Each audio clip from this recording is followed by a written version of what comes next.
Hello, hello, hello, hello, hello, hello. Actually, let me close my window.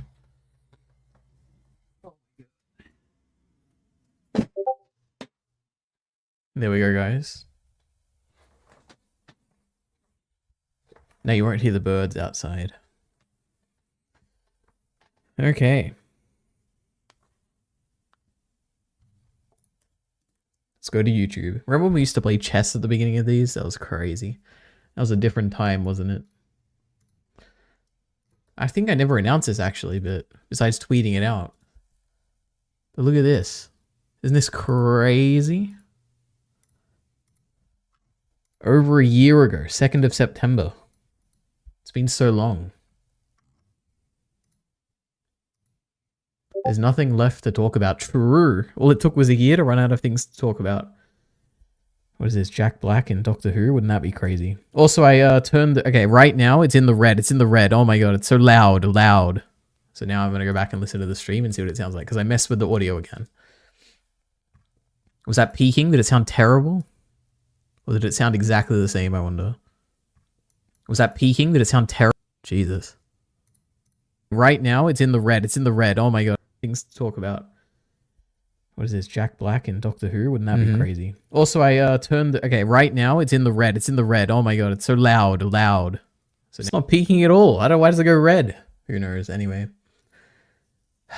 Early? Late? Just on time, I guess. No Kyle here to chastise me for my lateness. But we do have to talk about Kyle Entertainment today, guys. Because I watched his video. Oh my god, why is my keyboard doing this? Classic. I'm not doing this. I'm not typing right now. That's the issue with Bluetooth sometimes. Okay. We got a video to talk about.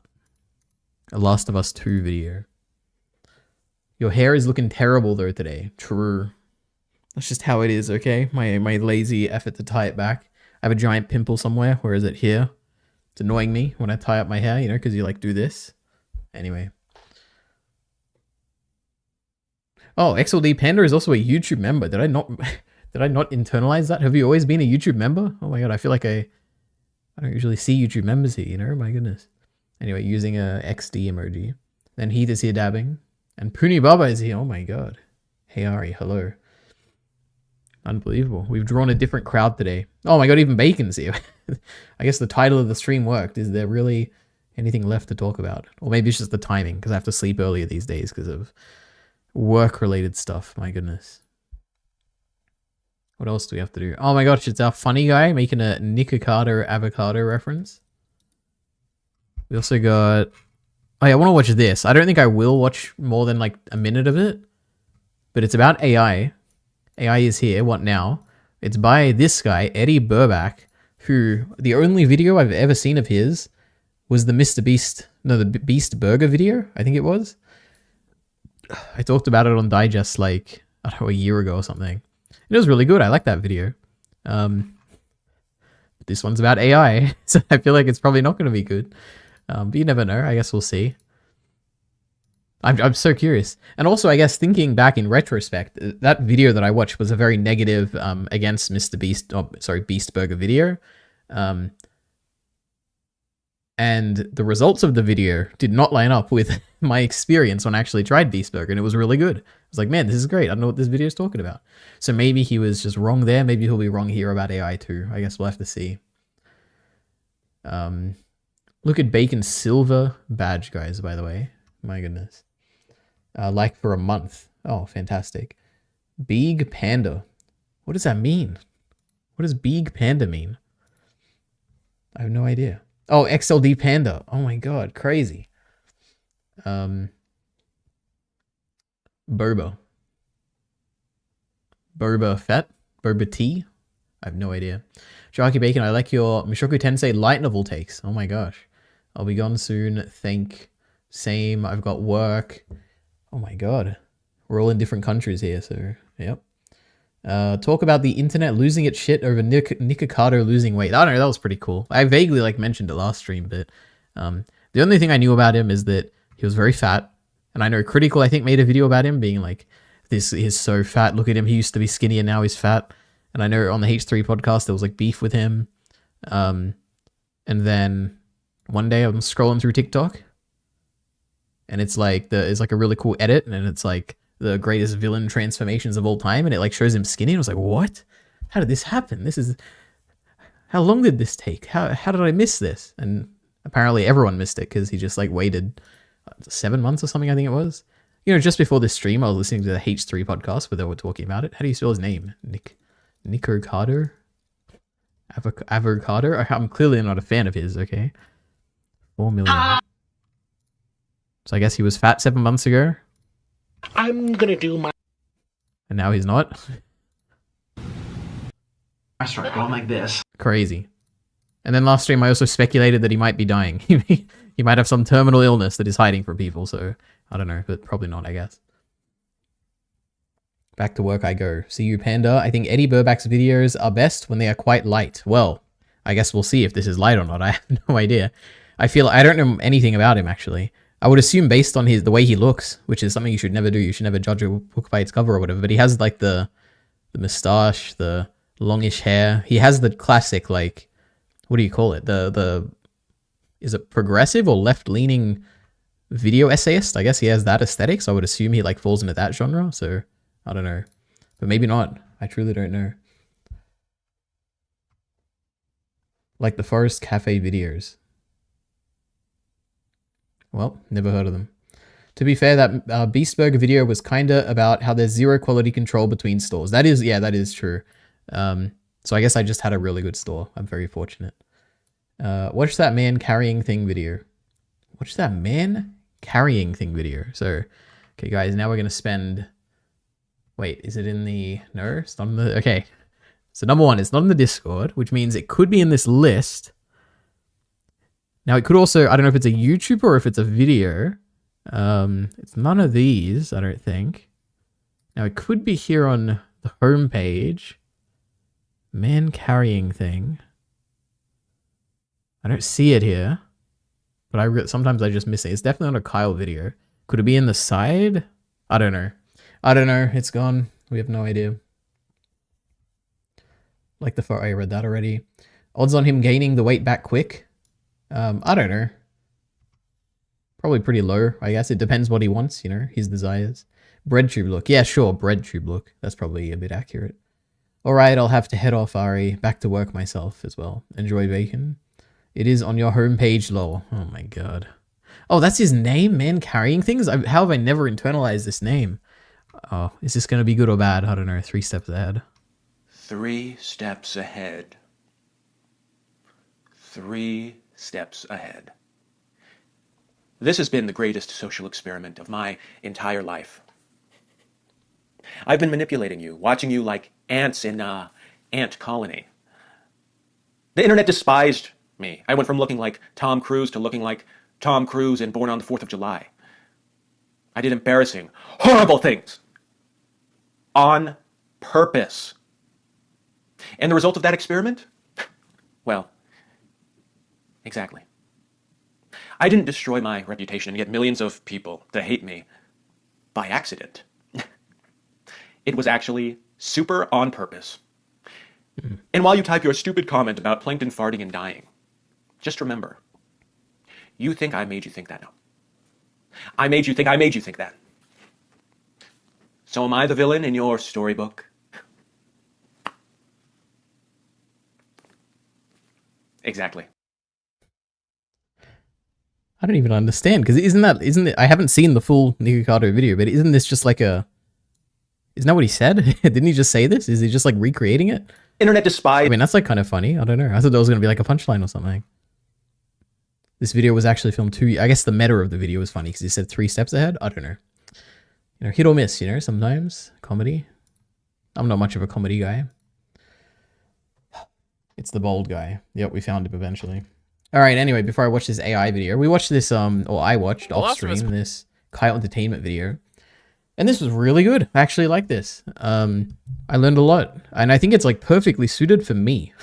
I think this is like, Kyle is probably shooting himself in the foot here where I don't know who the target audience is. Like if I saw this, for instance, on my homepage, I wouldn't click it because I'm like, I don't care about The Last of Us 2, like the I don't really care that much about it, you know? Like, I loved it. I loved, like, watching it. I mean, well, yeah, watching it in my case. I didn't play it. But I'm not going to watch, like, a video essay on it. But I feel like this video exclusively appeals to people who like The Last of Us 2, but don't really like it that much. Like, they weren't big fans of it beforehand. I feel like that's the audience. And it's such a niche audience to kind of capture. Because what this provides you is, like, a lens through which you're watching the lead up to the release of the game. So either one, you're like a massive fan and you already know all this and you're like, oh, okay, this is like kind of chronicling something that I'm aware of, which can be fun, I guess, but not that appealing. I assume that's what I would have to assume. Or you're not aware of this stuff like I wasn't, and it's actually really informative and really interesting. So yeah, I liked it a lot basically, but I feel like it's not going to have a very broad appeal is my kind of conclusion here. So yeah, check that out if you are interested in The Last of Us 2. Or maybe if you're not interested, like I wasn't, but you know the spoilers and stuff. Anyway.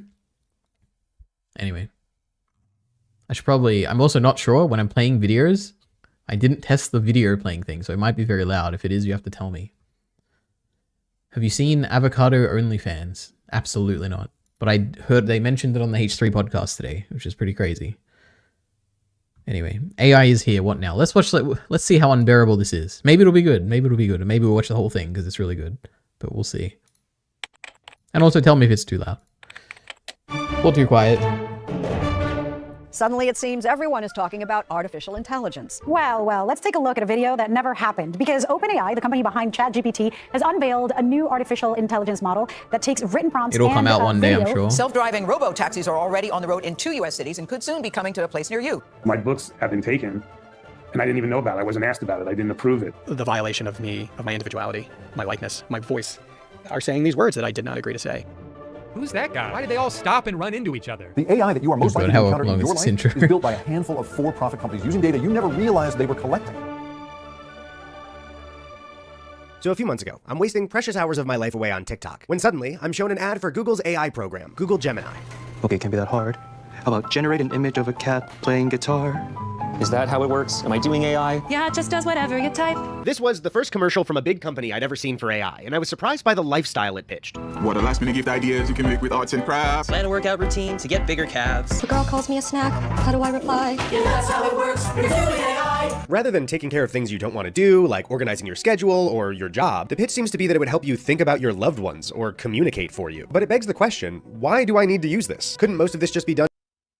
It begs the question, guys. By Googling something and finding sourced information. I'm too Destiny brain, Mike. Is AI in its current state going to sincerely improve our lives? Or do large corporations want us to adopt it just because it's a hot new thing? What's a good excuse to cancel dinner with my friends? We're literally sitting right here. Okay, I guess we'll see what this video ends up being, but I'm guessing it's going to be more of the how are corporations utilizing it, I guess, which is kind of interesting. And since that ad, the floodgates have burst open with AI advertising. I now constantly see AI commercials from Meta, Google, and other companies on TV. My neighborhood has been invaded by self-driving Ubers. So you know what? I want to know what life looks like when someone tries to apply this technology in its current state in as many ways as possible. But I take a while to make videos, so let's get back to earlier this summer. Over the last year, we've all been constantly bombarded by new AI programs. We've got ChatGPT from OpenAI, Meta AI from Meta, Google Gemini, and many more. During this time, it seems like anything that a computer does is now being branded as artificial intelligence. But one of the main introductions and advertisements for AI is its ability to generate images. Generate an image of a cat playing guitar. Imagine a treehouse. In a big oak tree with a porch and a ladder. Imagine Little Italy in 1954. Oh, there it is. Wow, it's amazing. Anything that your heart desires. Do you want to see a super cool guy? Well, yeah, I guess this is what Google Gemini gives you. Now, I'm headed to Chicago for the weekend, so I thought I'd ask Gemini to generate images of the city before I go. Now, it gave me 4 images, 3 of which are weird, messed up photos of the Chicago skyline. I don't know what this is supposed to be. The 4th image was just this photo of a deep dish pizza. I said, generate images of Chicago, and it gave me this as the 4th one. Now, we all know deep dish is famously made with its crust, tomato on top of the crust, cheese on top of the tomato. Oh boy. You know what? I'm sure this was funny, except however many months ago that he recorded it, but tomato AI on top bad. of the cheese. Can you believe it? It makes mistakes. And then cheese on top funny, of the tomato funny. with pepperoni on top of the cheese.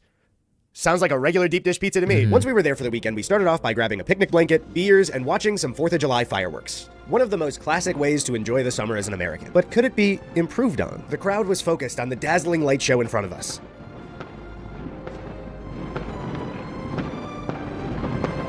Drew kept asking me to look up and get off my phone, but I Wait, is that a famous YouTuber? I feel like I recognize that guy. focused on the dazzling light show in front of us.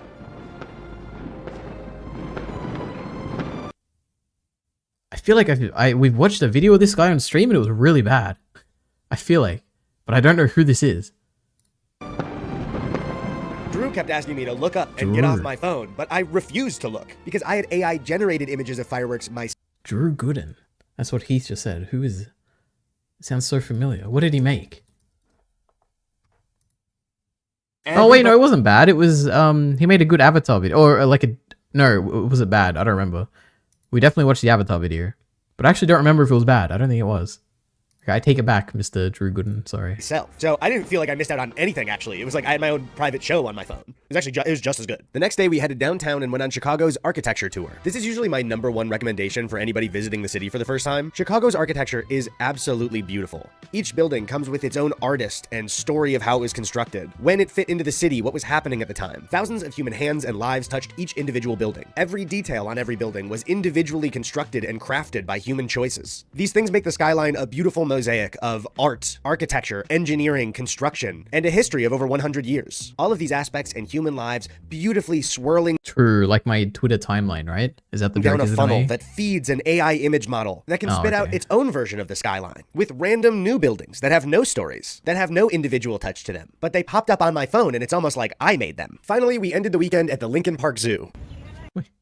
I don't know where this is leading, but surely it's not just going to be that, like, what's the point of making images? Because they're fun, right? I don't know, let's see. Yeah, cool rhino idiots. The one I generated is freaking on fire. So obviously, AI image generation can't compete with real life. But what are the advertised uses for this? Okay, they're like different things. They're competing, right? Why would they be competing? Right now. There were two in the meta ad shown earlier that I wanted to call attention to. First, a father and daughter planning a treehouse. They don't ask AI to analyze a photo of the tree and pick out a structural blueprint for a treehouse that would fit perfectly. They just say, imagine a treehouse in a big oak tree with a porch and a ladder. Which sure, I guess it could help you like pick out a vibe, but you need a ton of research and sourced information to plan a treehouse that's safe for your child. But the ad just kind of shows that they built it. They looked at this photo and then they just built a treehouse. You can also just Google information about a treehouse in a big oak tree, and not only will you get people's experience and planning and information that'll help you, you also get visual representations of what it could look like. But the one I have a much bigger problem with is the other example in the Meta commercial. Here, a younger man, assuming a grandson, asks Meta to imagine Little Italy in 1954. AI image generation in its current state gives you a fictional image based on visual and contextual information that it's been fed. So when you're looking for a photo of a real time in history, you should not be using AI. Here's a photo of Little Italy in 19... That's true.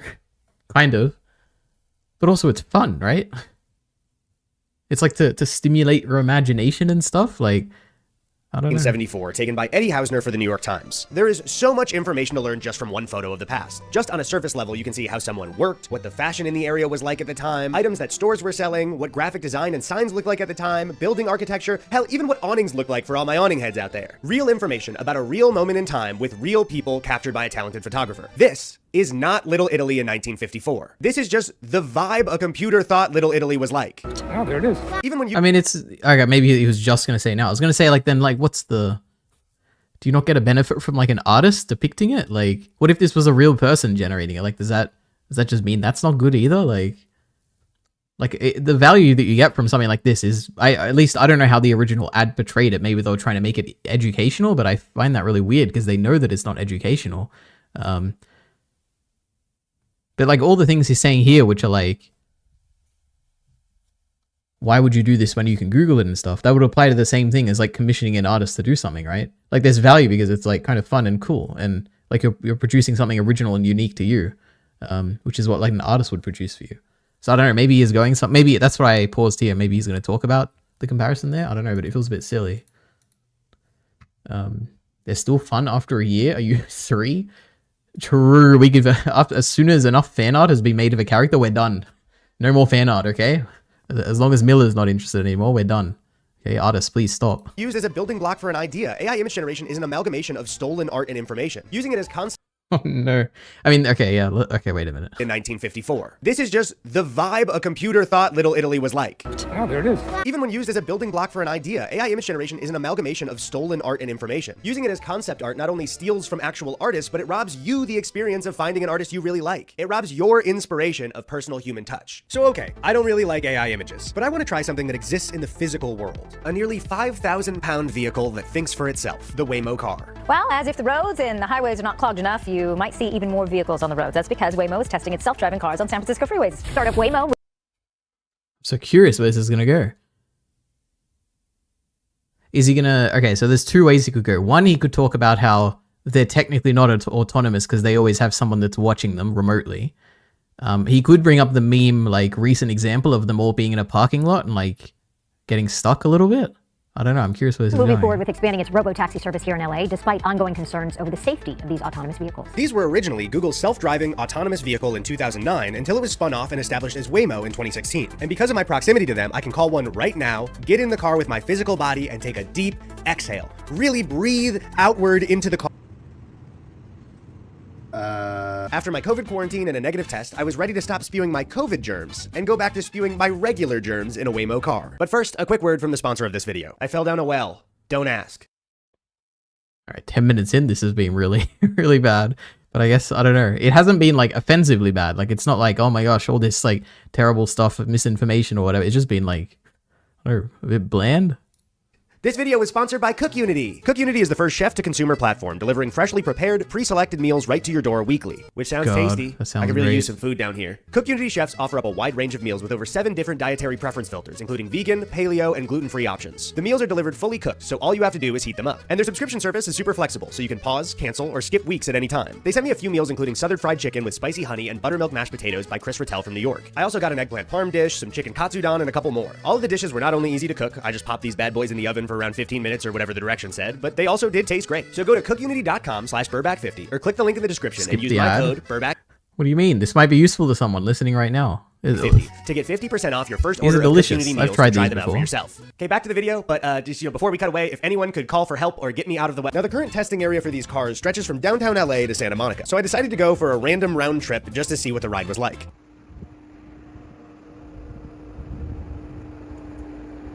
The car was a white Jaguar SUV, and it came with its own self-driving hat. But as I reached for the handle... Is this like a comedy video? I'm so curious where this is going, but I also don't want to watch this whole thing. Where do you think this is going, guys?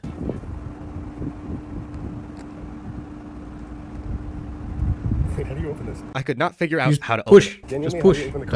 There was a fruit cart on the corner, and the person selling fruit absolutely laughed at me. It was like a loud laugh. Like Push- they did not push your care finger that in. I heard them laughing at me. But it turns out you need to go on the app and unlock the car to Oh, work really? first. So Okay, once I I had did no that, idea. the handle popped out.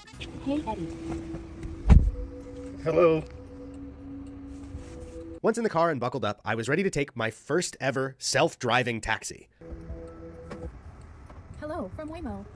As we get going, Oh my god, it talks to you. That's crazy. give us 1 minute to cover a few riding tips. This experience may feel futuristic, but the need to buckle up is the same as always. So keep your seatbelt fastened, please. Why does it have a mirror, I wonder?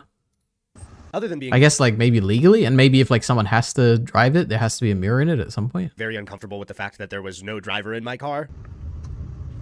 So how long have you been driving for Waymo? Things were going pretty smoothly. With the limited range of where Waymo cars can go in the city right now, I decided to have it take me to the Beverly Center. I was doing a round trip, so I wouldn't leave the car. But if you've lived in LA for a long time, you'll know that the Beverly Center is a meeting place of culture, a spot where small businesses can thrive. Anytime anyone I know visits LA and they ask for spots, I give them my top 5. Santa Monica Pier, the Beverly All right, we're getting to the end of this self-driving thing, and then we're done. Okay. Center, Hollywood, I'm too invested. I want to know where this is going. This Boulevard, one. the Grove, and the Americana. It's a rite of passage for LA transplants to go to small, wealthy, boring Sean, hello. areas of the city and then go on social media to say that all of LA sucks. Anyways, back to the ride. So, when did you start driving for Waymo? We made it to the Beverly Center drop-off without any issue, and since it was a round trip, I had the option to just resume the ride again. As I went to resume the ride, I scared myself because there was a piece of lint on my pinky ring, and I thought it was a bug. After being literally Okay, that's really funny. so brave and getting the Oh piece my of lint off God. my pinky ring, I resumed the ride. However, we were in a tight That's the funniest thing he's ever done. My lot, goodness. and the self-driving car decided to stop driving itself. Okay, so there's just a simple... We sat there, stuck between an AI rock and a completely open place. That's it, we just gotta turn out. There was also a parking booth right in front of us, and this guy seemed so frustrated because he knew it was a self-driving car and it wasn't moving at all. But after a moment, it seemed like support stepped in and we started moving just fine. Just go. Oh, he's looking at me. But other than our slight delay, the rest of the ride was pretty smooth and comfortable. The driving these things have to do is relatively easy. There's no highways or anything. But this does make me nervous for the ride-sharing industry, especially because at the beginning of this ride, I did price match it with Uber, and at least at that moment, it was $5 cheaper. Do I think this new startup will be cheaper forever? Yeah, I'm willing to bet my movie pass on it. But Waymos haven't exactly been a smooth ride all over the country. They're currently testing in LA, Phoenix, and where they originally started, San Francisco. Now, to the driverless cars at some San Francisco residents, they are making them lose sleep with honking horns all night long. Oh, he did it. He did it. He got to the meme video I was talking about. Park themselves. They're already back to the store. I'm glad none of us live there. This morning, San Francisco residents are fed up after being kept up at night by driverless Waymo cars This better not be what he was building up to. honking at each other through the night as they park. It's fucking 4 a.m. Past 2 weeks, I've been woken up more times overnight than I have combined over 20 years. It's also particularly shocking to me that they can just be on the road testing when it feels like we don't have a lot of rules for that yet. There were multiple incidents of self-driving cars being pulled over by the police, and they just don't really know what to do. An officer gets out of his car to speak to the driver, only to discover nobody in it. And then the car speeds away from the officers, passing through an intersection before pulling over again. No, can you show me out at 7th Avenue Osborne? I got a unmanned vehicle that was kind of taken off from me. It's a Waymo car. It's not every day you see a Phoenix police officer pulling over That's a driverless car. Hi. But with all that being said, my ride was somewhat smooth, and it was coming to an end. But yeah, after a few minutes, I got to the end of the ride, and it was time for me to get out.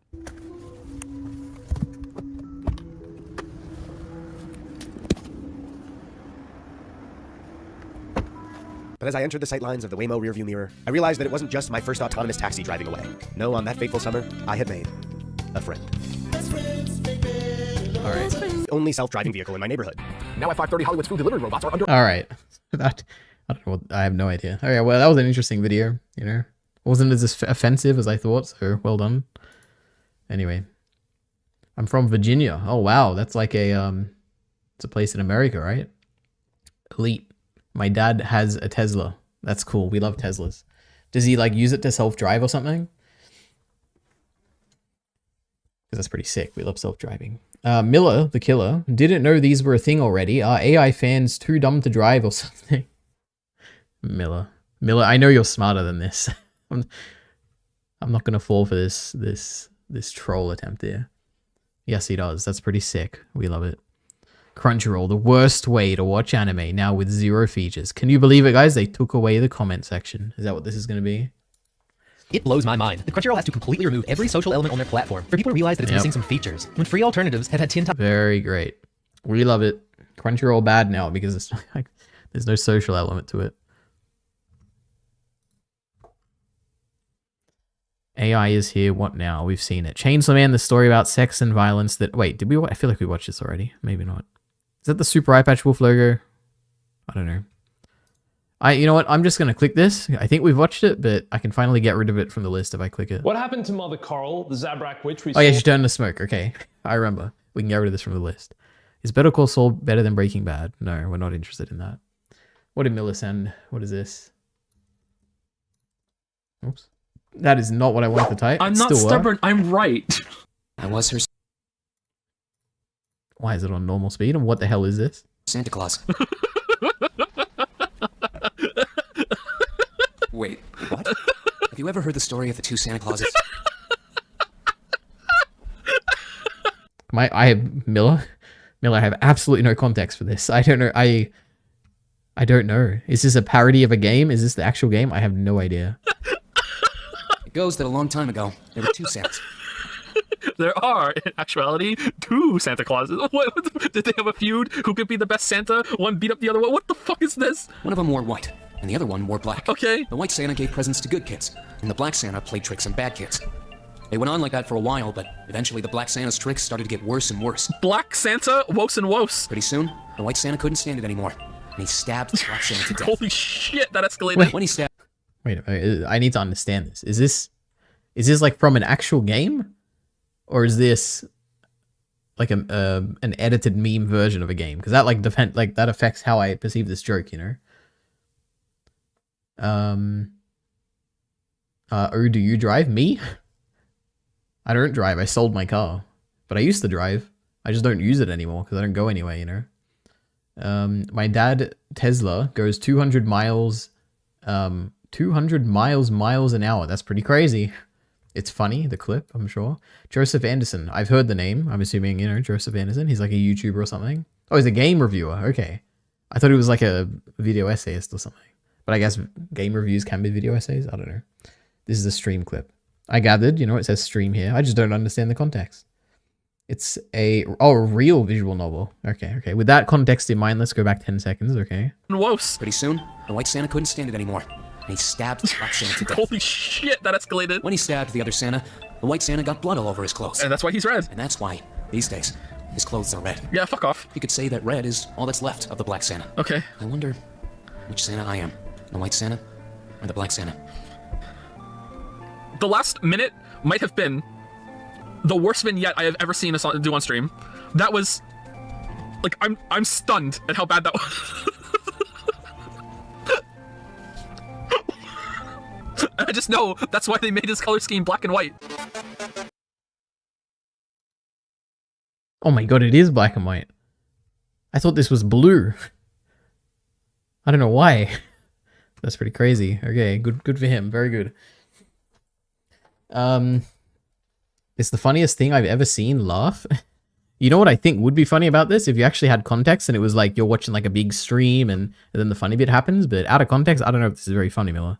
But this would be one of those classic moments where I'd watch it live on the actual stream and then one day I'd like go back to it and watch this clip and I'd die laughing because I'd remember the time I watched it live, but I was never there, so I can't relate. Inside of you, there's two Santas, the white Santa and the black Santa. True. I'm not. Which one are you guys?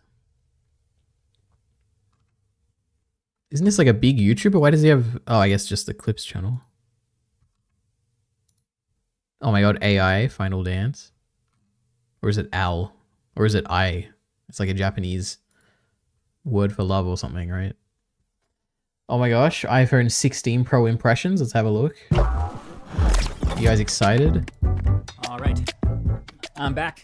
I'm back from Australia, all the way from down What? under. He was in Australia? Oh yeah, he did the some Frisbee championship or something, right? By the way, are you excited for ReZero Season 3? Comes out in less than a month. I'm mildly excited. I think that's one of those shows where I'll just wait for the whole season to come out. But then I did that for Free Run and I never finished Free Run, so maybe I should just watch it. No, but I'm more invested in ReZero because, you know, I've seen Season 1 and 2. I don't know. I'm excited. I can't... I know a lot of people love ReZero. And when I say that, I mean, I know a lot of people love, like, the light novel, right? Obviously, and the anime, but I just don't know where the story could go to be interesting. Because, firstly, I know the story's not done yet, so you don't know if it's going to, like, end well or not, or, like, what it's leading to. But on the other hand, like, Season 2 was all basically looping around a single event. So it felt very much like the narrative, like, kind of stagnated, right? So I guess the show could really just go anywhere at this point, because we've, like, reached a new kind of stage, I guess. I don't know. I'm no ReZero expert. I hardly remember any of the details and stuff. But I'm curious. I don't know. It could be boring. It could be really good. We'll see. You know, sometimes narrative shifts are really great. You know, like the upcoming Mushoku Tensei one, I'm sure. But no spoilers, guys. No spoilers. By the way, are you excited for... I read that already. Comes out in less than a month. There is no whole season. Cool one is 8 episodes. Oh boy. Okay, I guess I'll watch the 8 episodes.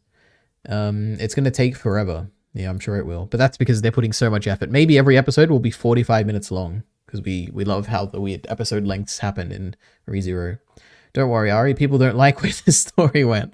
Okay, well, I heard... Actually... I just heard that people like ReZero in general, so I must have assumed that people like it. But us web novel readers held out hope. True, it's not done yet, right? Maybe it'll be really good. Season 3 has the best materials story-wise. Okay, that's exciting. This is like One Piece versus Naruto for pedophiles. One Piece? What? I don't even know what you're saying. Oh, you're saying, because... I assume because you're saying ReZero versus Mushoku Tensei? I don't think I'm... you know what? I can compare them now, I guess. I'll say I like Mushoku Tensei more. But ReZero is also pretty good. ReZero has not pedophiles. Which of them is more like...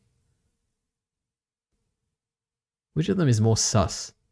Like, actually, if you consider, like, the way that things are, like, portrayed. And not like the meme, like, people haven't seen the show. Because ReZero... It is a bit weird. Like it has the it's more anime, right? At least the anime that I've seen. I haven't read the light novel, obviously, but the actual portrayal of like anime tropes is more like obvious in ReZero. Like Mushoku Tensei feels like a less conventional portrayal of a story than ReZero does in terms of the anime tropes, I guess. I don't know if that makes sense to anyone, but or if it just makes sense in my mind. But yeah. ReZero isn't really a lolly show. It has a lot of lollies though. In probably a strangely portrayed way compared to Mushoku Tensei. Like a more conventionally, I don't know, it's weird. ReZero Mushoku Tensei fans hate the other. Is that true? I've never seen that. If there's one thing I know now, it's that I think the Ascendance of a Bookworm fans have a bone to pick with Mushoku Tensei, at least my comparisons to it. A lot of the comments kept saying that it's nothing like Mushoku Tensei, okay? Mushoku Tensei definitely more sus, but ReZero has more little girls hanging around. Yeah, that's kind of what I was thinking. It's like... It depends on your definitions, I guess, but I feel like the strangeness, like the weird, the impropriety in like Rudius's relationships is like central to the narrative. Like it's obviously everyone is aware of it when they're consuming it, and it's like the whole point of the story. Whereas in ReZero, it's like decoration. It's like weird. I don't know. But also, I'm not a big. I haven't watched it in a while, so and also it's not like a big part of ReZero or anything. It's just a strange kind of like thing. I don't know. Maybe I'll have to rewatch it and think about this more deeply. You know, he's literally called the Lolly Mancer. Crazy. ReZero Mushoku Tensei fans don't hate each other. It's just Twitter people. Maybe.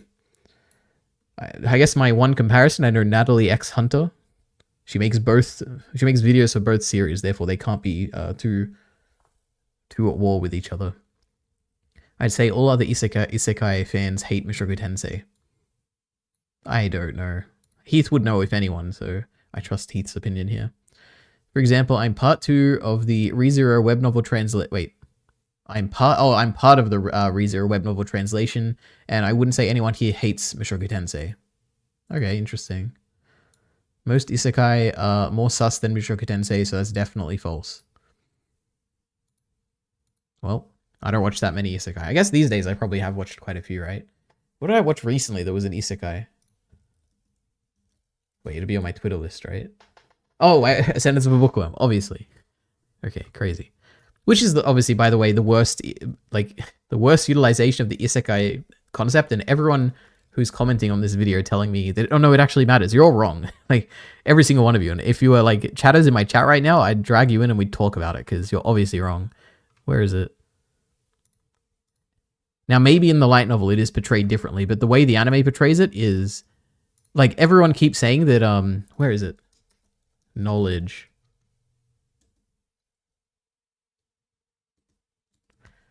As for the isekai part, actually plays a big role. It's primarily her modern-day values and knowledge that on one hand drive her actions and enable her to do these strange things, and on the other hand bring her into conflict with the given facts of the world society. This doesn't mean that the character has to be an isekai character, right? It could just be born as a strange kid, like a kid who just doesn't have preconceived notions and stuff. Like, you could easily have this. You don't need the isekai element for this. The reason they're mad, like in the comments, is because I compared it to Mushoku Tensei, where I said that the isekai concept of Mushoku Tensei is central to it. Because there is no Mushoku Tensei without Rudius's past life. It cannot exist. Whereas in this case, you could easily, for what I've seen so far, now it could change later, it could become a big element later, but for what I've seen in the anime, it is not necessary whatsoever. You could just replace it with a strange child that just is a bit different from other people around them, and it would work just as well. So anyway, if you're one of these commenters, you're all wrong, okay? But you can debate me, I guess, if you're listening right now, but you're probably not. So I don't know why I'm saying this. Anyway, back to the iPhone 16 Pro. And I did bring exactly one souvenir with me, but I flew in this morning because Apple said they were going to announce some stuff. And they did. There was an event today. So here's my first impressions. So we got the iPhone 16 and 16 Pro today, along with new AirPods and Apple Watch. And I've got some hands-on and some first impressions for you of all that stuff right here. So let's just start with the new phones. We knew this was coming, right? A very, very minor incremental overall update. But somehow Apple's still got to try to get people to buy it. Why is the camera a different color? That's pretty cool. I like that. That's cute. Also, author of Mushoku Tensei and ReZero are close friends IRL. I have heard about that. I think I heard that because in the web novel translations? No. Maybe? There was like a Q&A or something? I don't know. I do know that for some reason though. You mean it could just be a foreigner or something? So far, what I've seen in Ascendance of a Bookworm, and what I've read people comment to defend like the isekai element, which is fine. I'm just saying it just wasn't utilized very well. You can obviously have it be an isekai and have no issue with it. I generally liked it. It was fun.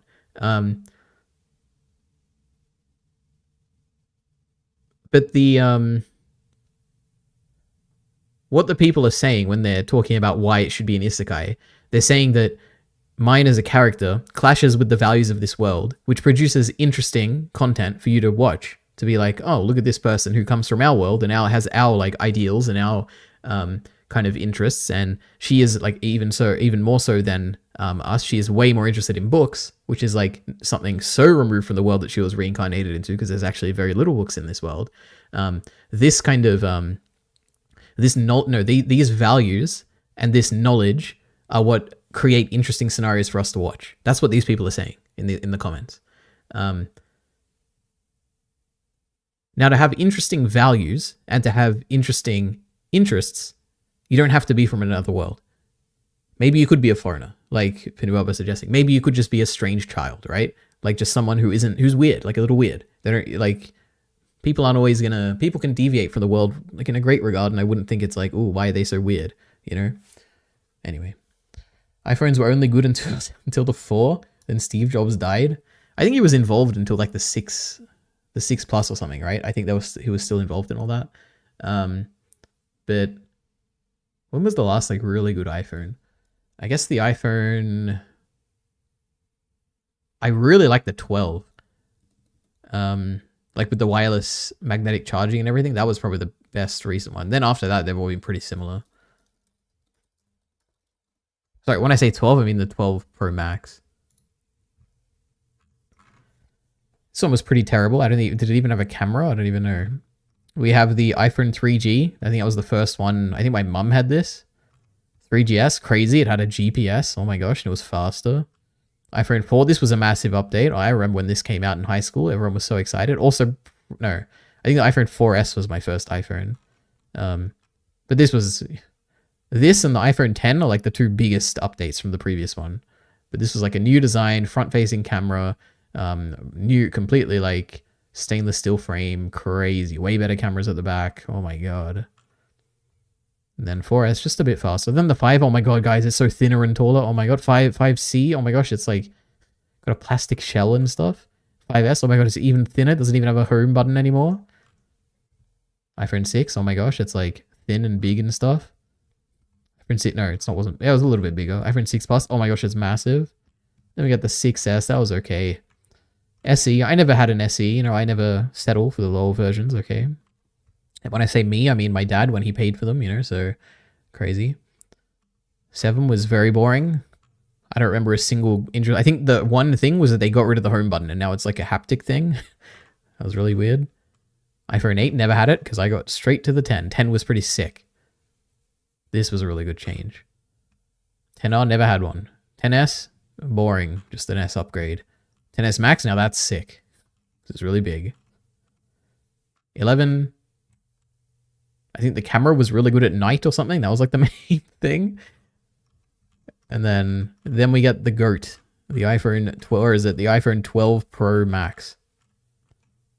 A nice flat design, no more rounded edges. It has the magnetic charger on the back. It's got really good cameras. It's amazing, basically. And then all the boring ones afterwards. There you go. That's my take. Back to the very video. Minor, incremental, overall update. But somehow Apple still got to try to get people to buy it. So what will they do? So iPhone 16 looks very much like iPhone 15, but there's some new colors, as you can pretty much always count on. This year it's ultramarine, which is kind of this indigo, pretty sick. Teal, pink, black. Pink is pretty sick. I'd buy the pink one. That kind of reminds me of Witch Hat Atelier. Witch Hat Atelier. Never heard of it. Looks like a book or something. No? Looks like an anime as well. I don't know. It's also about a little girl at odds with her society. And it's pure fantasy. I should read it and then use that as a talking point against my big Ascendance of a Bookworm fans. You should watch the trailer for that. I guess I could. Can you even download files and third-party apps on iPhone? What's the point? You can download files, and you can't download... Well, it depends what you mean by third-party apps. Like, they have to be on the App Store, but... yeah. I am curious, what do people, like, download that, like... Like, what apps are there that's, like, not on the mainstream app stores that people get? I'm sure there's a lot, but I've just never even really thought about it. What was I doing? Witch Hat Atelier. So what time is it? Oh my gosh, I got a Patreon notification. Guys, the Tuesday rewards have come out for Blind Wave. What do you think they are giving us? Delicious in Dungeon, episodes 7 and 8. Amazing. We love Blind Wave. What did I have to talk about? I know Blind Wave. Oh yeah, the Star Wars theory stuff. We'll get to that. There's not much to say on it. I feel like we might have watched this actually.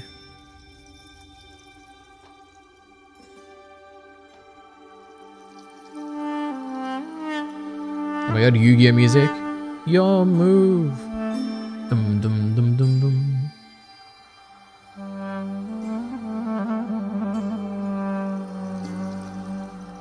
This looks cool.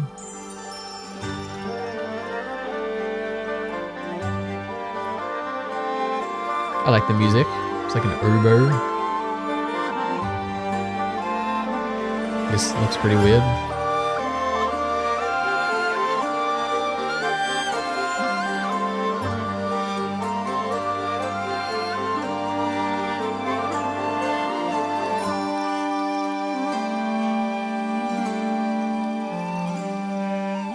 This feels like the most pre-animated thing I've seen in my life. But maybe it's not.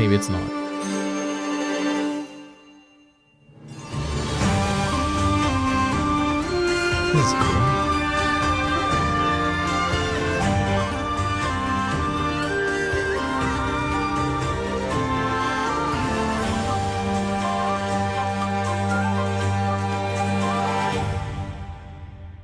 That was cute. I like the aesthetic. That was a weird shot here though. This was a bit weird. Why is this so weird? It's like this is like a matte painting or something. It's like not moving. I don't know. Oh, there's like no parallax between the tree and the background or whatever. But that's fine. Alright. I'm not part of the Sakuga community, okay? We hate those people. Except for Puni Baba. We love Puni Baba. Okay, he's the exception. Alright. Do you even watch anything from Blind Wave anymore? Stop paying? Why would I stop paying for my favorite content creators? Let's bring their schedule up. What am I still paying for? I don't know. I'm paying because I love them. September 2nd.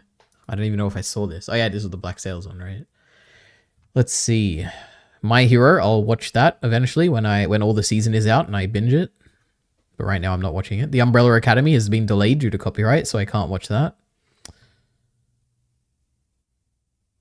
I'll watch Agatha whenever that comes out, but it's not out yet, so I'm not watching it.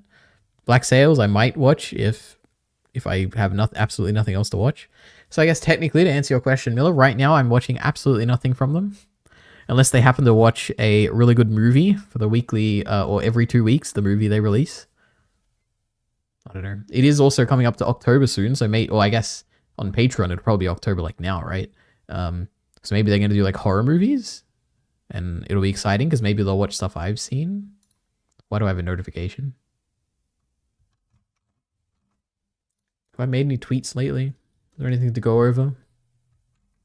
I almost replied to an AI tweet about look back. But I didn't. I'm planning to stream tonight. Is that the last thing I did? Oh yeah, look at this. Pretty sick. I killed my neighbor yesterday. Wow, what the hell? I love this meme format. There's been so many good ones. Where are the other ones? Oh my god, look at this. Cute. This is like the greatest character design of anything ever, by the way. So is this. So cool. Do you like stars? Yeah, they're cool. Where's the last one? Was there no other one? I guess there was no other one. Crazy. Oh my god, look at that. I hate us too. That's good to hear. Comment telling them you're watching nothing and convincing them to pick something up. That's true. How's the I'll make a post on the Blind Wave subreddit talking about how, you know, I'm a little disappointing. You know, there's nothing that I enjoy that they're making, but I'm still supporting them because I'm a fan and I love their work and I support the crew through thick and thin. And then I'm sure I'll get a bunch of upvotes, but I have to praise it with like a positive title, right? No full-length Beetlejuice. Wait, this was the high one, right? So the theory was that they probably said something bad, right? I think this is on YouTube only. They say no full length on Discord. Probably some weed related moments they'd prefer not to show on camera. True. What do you mean? The Beetlejuice reaction from yesterday where everyone was high on weed? Did I miss something? Wait, what? What is this person? Crazy. No other drama. We need good drama subreddits. What are the other, like, small, I guess the normies? But their subreddit's basically dead at this point. I got through to them. True, you did. Have you got any more replies on your comment on their Black Sails reaction? What's up with the MHA reactions?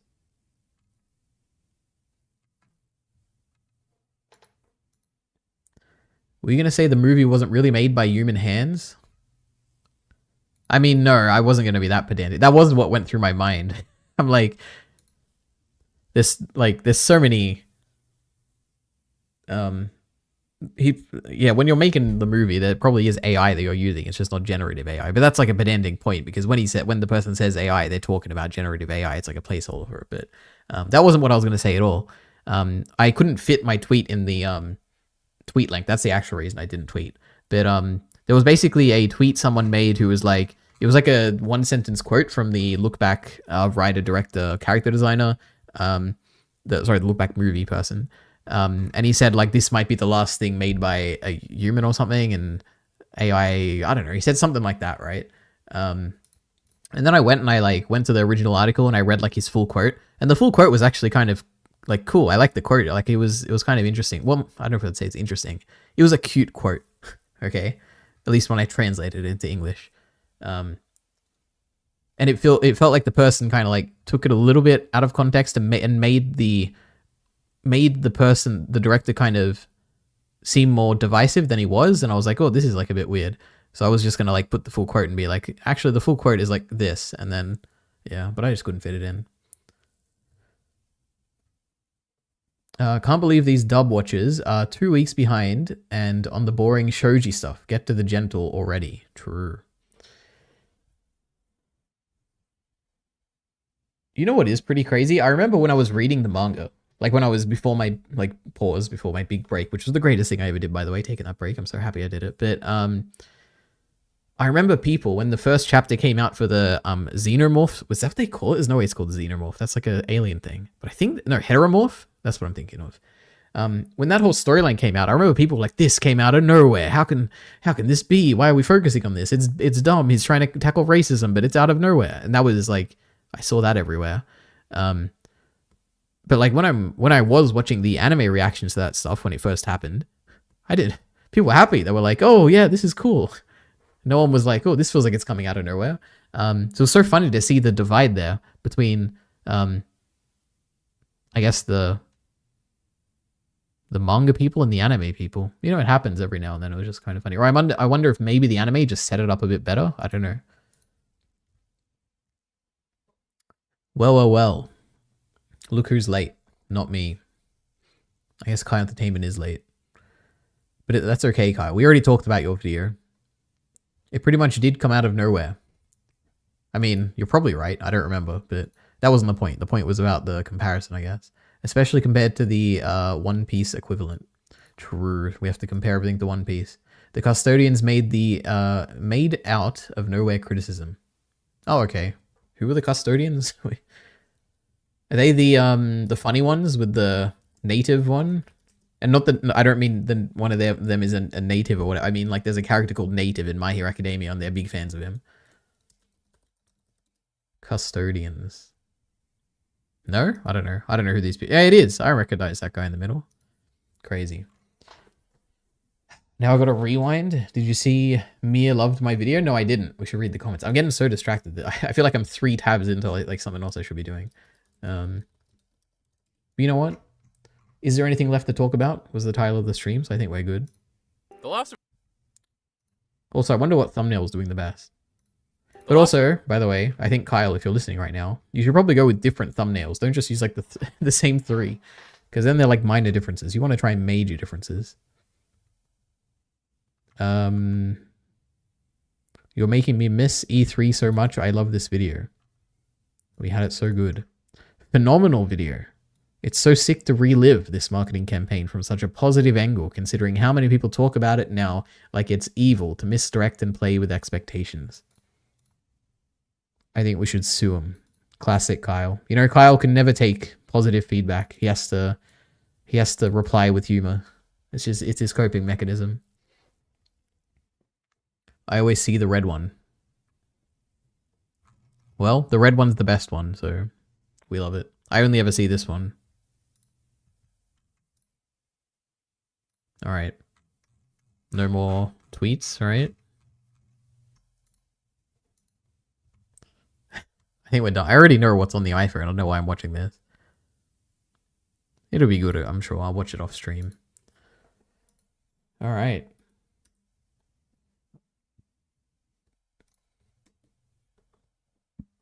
Let's refresh. AVGN. Nostalgia Critic. Oh, of Angry Video Game Nerd. We watched their beef at one point. XQI, I've already seen this XQC clip. Ahsoka, the Patterson cut. You know what's been happening lately? I'll open my YouTube homepage and there'll be random old reaction videos. Like it'll be like The Normies, Chainsaw Man, season 1, episode 1. And I get so excited because I'm like, oh my gosh, the Normies watching Chainsaw Man for the first time? Maybe they didn't watch it back then. I completely forgot. And then I like look down at the date and it's like 2 years ago and I'm like, oh, I guess I already saw this, you know? Why does it do that to me, you know? Minecraft the movie, official fake trailer. Are all the comments going to be like, this is better than the actual thing? Hey guys,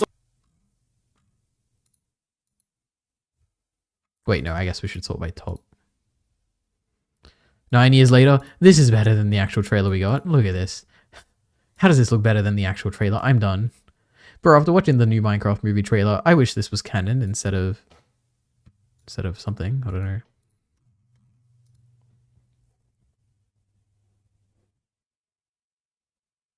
You're coping? I'm not coping. Alright, watch the Smash Bro Nate videos if you like this. Is that like a reference to Kyle's video? I feel like he vaguely mentioned Best Guy Ever at some point. But the difference is I don't know much about Smash Bros. Like I played it a little bit, but I consumed the whole of The Last of Us 2, and I love it. Like I really like the story. Yes, he should watch those, except they're literally nothing like my video, and Miller retarded. I'm surprised the word retarded is allowed. And yet it censors words like shit. Also, actually, I don't even know if it censors that. Watching the Olympics as an adult. Right, folks, lots going on at the Olympics today. Lots of talent going on here. We just have this girl Jenna right here score a perfect. Oh no, is it going to be the age thing where it's like, oh, they're so young and I'm eating chips on the couch? I hate this joke, alright? It's overdone. And she's only 16. Yeah, that's right. Yep, alright. We'll give it a... Maybe it'll be a twist on the formula here. You heard me correctly. This girl is only a child. And what are you doing? You're probably sitting on a couch eating a goddamn box of crackers. What are you, in your 20s? Oh god, it's over for you there. Why don't you actually get off your ass and do something? Why don't you go outside? There's gonna be a twist, there better be. No one would make such a generic video. Crusty, you're ancient, you can never be as good as Jenna. And you know what? Don't even try to deny it.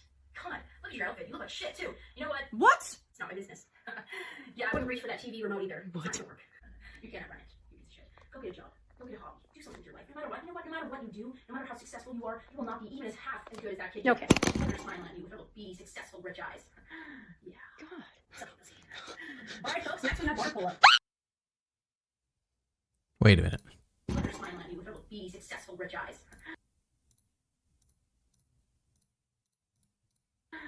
Yeah. God. Suck a pussy. What did she say? Wait, what? Wait. Suck a pussy. What is she saying? It can't be what I'm thinking, right? Wait. Oh, someday we'll see. Okay. Okay. That must be what it is. Alright, well, you know what? It's a small channel, okay? We'll give him the pass. That's okay. It could be worse. It could be a big channel making this. Oh god, okay. Oh boy, when did all these videos get suggested?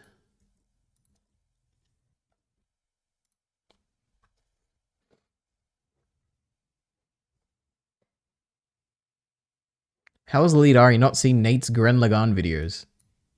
I don't know. Let's watch him. Video essay history.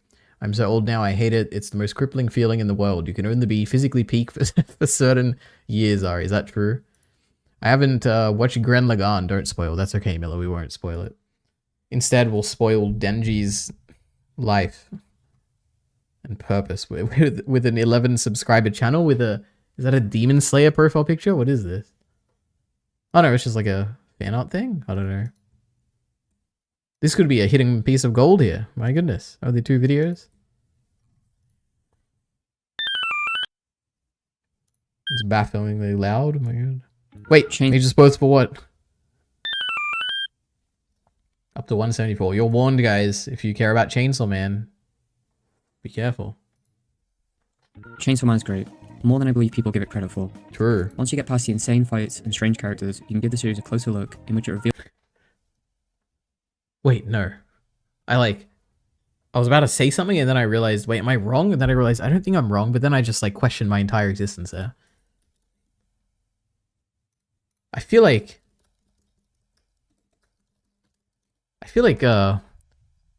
when Critical, he made a video about Chainsaw Man, and I think at the beginning he was like, oh, you know, the good thing about Chainsaw Man is like fights and action and stuff. And I was like, what? And then he just said the same thing here, where it's like when you get over the fights and action. Is that like the appeal of Chainsaw Man to anyone? Like, this episode of Moist Meter brought to you by Godslap Issue 2. Go to godslapbook.com to order your... Or maybe it's another anime I'm thinking of where he wasn't this one. Initiating moisture. Jesus, long intro. Welcome to the Moist Meter. Today we're taking a look at Chainsaw Man. This anime had more hype around it than if they announced a sequel to the Bible. Everything about anime this season was geared towards how great Chainsaw Man was going to be. I couldn't stop hearing about it, people keep recommending it, and it was being animated by MAPPA, so all of these things put together into a beautiful stew was a recipe for hype. So I went into this show with very high expectations, and I'm happy to say I wasn't disappointed at all. The show's just really good. Now, this plot isn't anything super unique or special. It's a very simple, very standard storyline. There's devils out there, and there's people that hunt them. So we follow the devil hunters. Our protagonist has fused with the Chainsaw Devil, so he's got a dangly little ripcord on his chest, and when he's ready to, you know, beat and eat some ass, he yanks the ripcord and has chainsaws shoot out of his arm and out of his head, and then he just absolutely gores everything around him. The story isn't anything incredible, but the characters are really fun. Okay, look at this. I thought maybe I'm just mistaken it with something else. Energetically goofy. For example, the main character, Dingy, is just this extremely horny kid whose main motivation is squeezing tits for a long time, and then he gets his first kiss, but the girl that kissed him pukes in his mouth. Like, it's not afraid to be over the top and silly, but also self-aware. And this show has spawned a hornier community on Twitter than Genshin Impact. I swear to God, this show must have changed people's entire lives because there are so many... Wait, I was gonna say, like, is there a horny community? But I guess the Makima stuff, right? Accounts that are dedicated to just talking about who they want to fuck and why they're their favorite girl and this and that. Like, it's a full-time job for some of these people to thirst over the anime characters in this one. But of course, the main selling point of Chainsaw Man has always been, as I understand it, it's action. Oh, he does say it. It is this video. The appeal of Chainsaw Man is the action. That's like kind of crazy to me. But I mean, maybe there's people who think that's the case. I don't know. Now that I think about it, maybe that's a me problem. Because, like, for instance, if I think of My Hero Academia, a lot of people would probably say, oh yeah, the appeal of My Hero Academia is the action. I guess I could see a lot of people say that. But to me, it's like, obviously, it's like the emotions, right? Like, that's the appeal of My Hero Academia. But maybe, like, I don't know, maybe I'm the outlier here. Can you have a rule to ban people from sending videos they haven't seen? It's probably a good idea. What am I supposed to watch videos on my own? True, you probably are, Kyle. These people are like Miller. They actually like fights. I mean, some shows have really good fights. Chainsaw Man has really good fights. I just don't feel like it's the entire appeal of the show. They're actually sub 30 IQ. That's a very low IQ. I don't think they're that low IQ. The selling point of Chainsaw Man is that it's a chainsaw man that kills people with chainsaws. Or chainsaw arms. That's what I would tell my friends. Probably, yeah. 1.7 million views. Yeah, I guess it's like an underperform. No, it's that's pretty crazy. What did the Mob Psycho critical video get? It's called, I think the title was like, finally a masterpiece or something, like, finally a good ending. Yeah, finally good name. 2.4 million. Look at this. Mob Psycho 100 getting more views. What did the Vinland Saga Season 2 video get?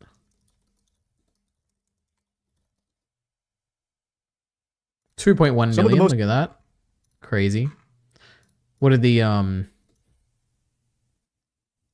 Jujutsu Kaisen Season 2 critical?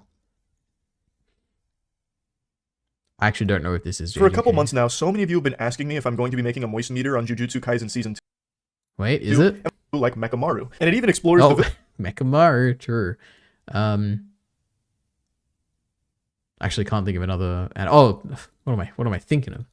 Attack on Titan. Obviously. This one should have the most views, right? But maybe not. Is it this? After 10 years, it's finally concluded. The Attack on Titan series... Wow. So Mob Psycho 100 was the winner. But I guess it's because of the framing of the video, right? Like, finally a good ending. I've said this many... It's like, ooh, what is he talking about? That's, like, intriguing. Anyway. Please tell me what part 2 is about, Kyle. You like it, right? What's the appeal? I do wonder what Kyle's going to say. I mean, he just says it there. It's hilarious and meta, and there's a hand job. And I am at sub 30 IQ. He got you there, Kyle. Jesus. The appeal is us living without regrets, silly. At least it's meant to be. What does that mean? What do you mean it's meant to be? It's not even over yet. We'll see. But what is the appeal of part 2?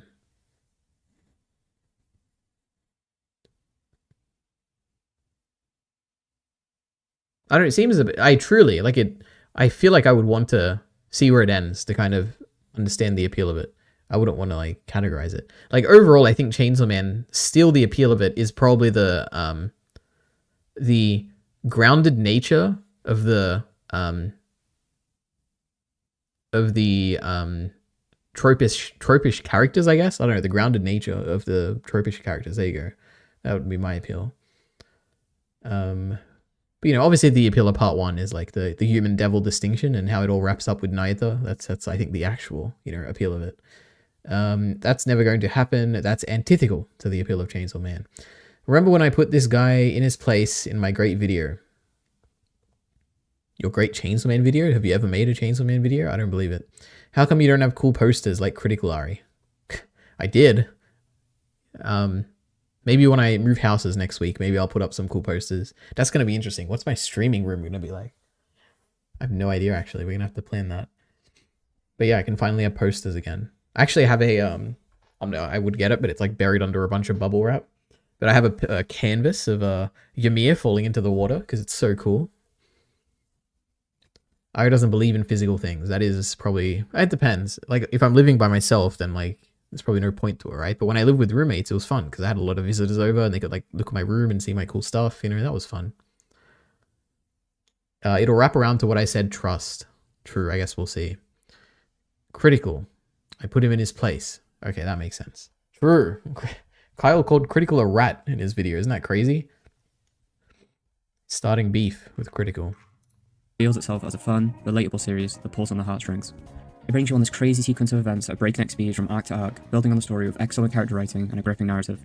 Slowing it down, however, we can see how the characters change, their motivations, purpose, and morality.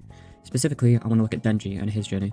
He's our lead character, and born into extreme poverty. Alright, I've seen enough Denji videos, okay? We don't need another one. But when are we going to get the small analysis of like side characters? Is there like a really good Kobeni video out there?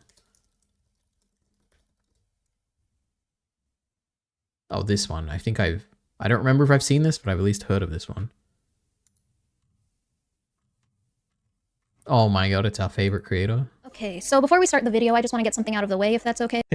It's the first thing I think of every time I open a video.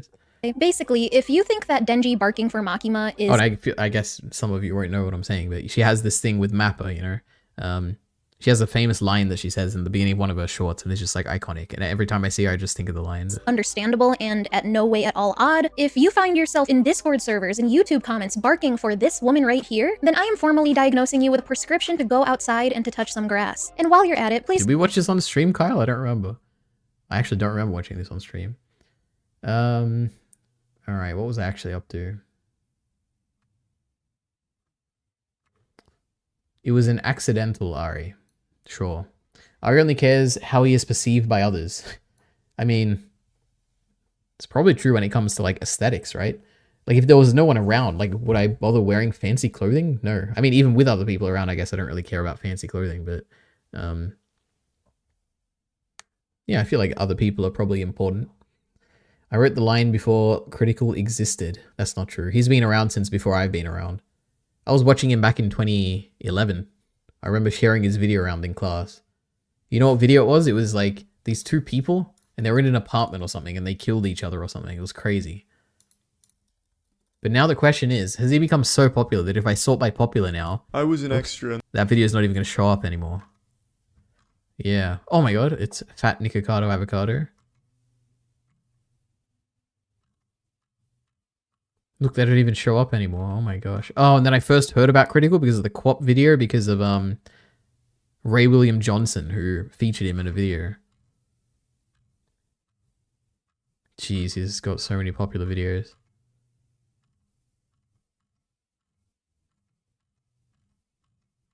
We're never gonna find it, guys.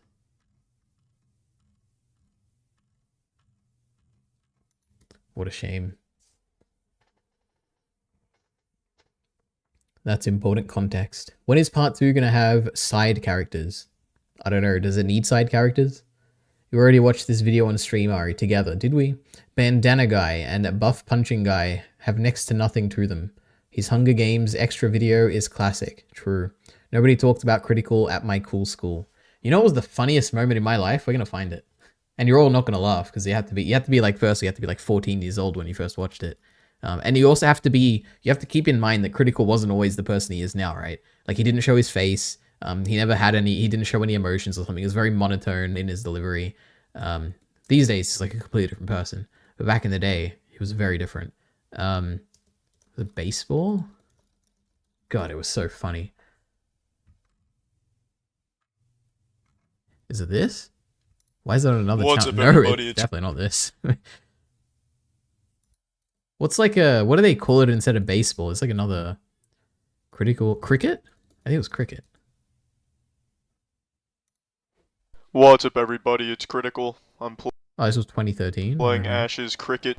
I just don't believe you. These are legitimately good plays I'm making, and you seem to discredit them. It's ridiculous. Oh, there you go. Now you're interfering. Fuck me, jeez, interfering with the. God, I laughed before I even said it. It's so funny. It's just like the authentic, like, insane stuttering that just kind of comes out of nowhere for this guy who's always just so like so serious and well spoken, and it's so funny. These are legitimately good plays I'm making, and you seem to discredit them. It's ridiculous. Oh, there you go. Now you're interfering. Fuck me, jeez, interfering with the game. It just goes on for so long. Fuck me, jeez. It's so like authentic. Like, he's not doing that on purpose or as a joke or anything. It's just stuttering like for 3 seconds straight.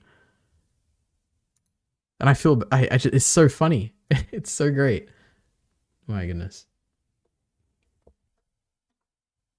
Nobody talked about Critical at my school. We did, however, heavily anticipate the new =3 host. Damn, that was like... I wasn't big in the Ray William Johnson stuff, but I think I watched all his videos at some point until the new host came on. Well, I'm not going to find it. Do they talk about Gangnam Style? The =3 host? I don't know, maybe. I remember when Gangnam Style came out in high school. Everyone watched Blind Wave at my cool school. Blind Wave didn't exist when I was in high school. Jesus Christ. They came out, I think, the year after high school, right? With their... When was the Agents of S.H.I.E.L.D. reaction, I wonder? I do wonder, actually. Maybe it was 2014. Because I know Hard Home was like their big, like, first successful reaction. Or that season, season 5. Do you think Eric's like solo? Oh, it is. 9 years ago. I'm gonna guess 2015. Yeah, April 2015. I was well and truly graduated. I'd actually started university by now. The first Blind Wave reaction video. Hey guys, we're going to be watching Marvel's Agents of S.H.I.E.L.D. Season 2, Episode 17. I'm excited to see what happens here. Guy has been hanging out with the Inhumans, and things are... It's funny how he like hasn't really changed that much in his delivery and stuff. Like he started off really strong. Going on with S.H.I.E.L.D. versus S.H.I.E.L.D. We had some cool Fitzsimmons stuff, so I'm just excited to see where this goes. So this is my reaction. Let's watch it. We'll start from the beginning.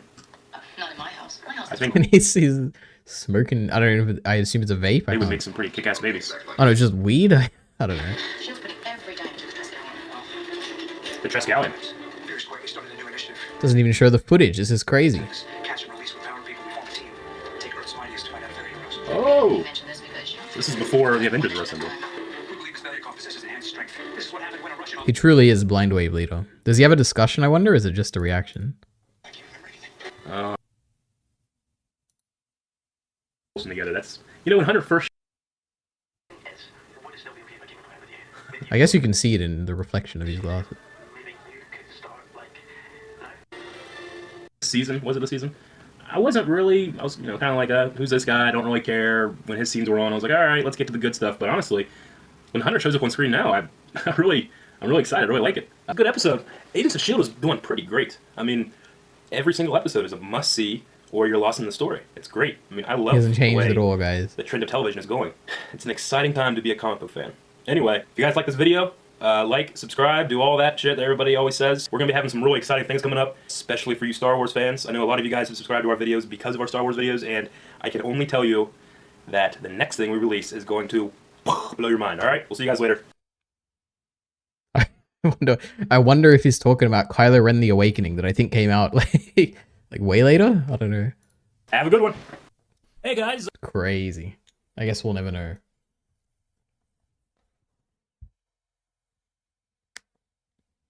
Gangnam Style was primary school CeeLo pill. Jesus Christ. No one knew Blind Wave at my school, and if they did, they dare not admit it. Surely they couldn't have been popular like that long ago, right? I mean, I have a graph, you know, on my nice little video, but what year was your high school? Let's get the Blind Wave graph up, guys. Jeez, I make so many videos. Don't listen to me. For people who... There we go. What year are we talking about? This is how many subs they've had. So this was me, you know, back when they had like 8,000 subscribers, you know, very little.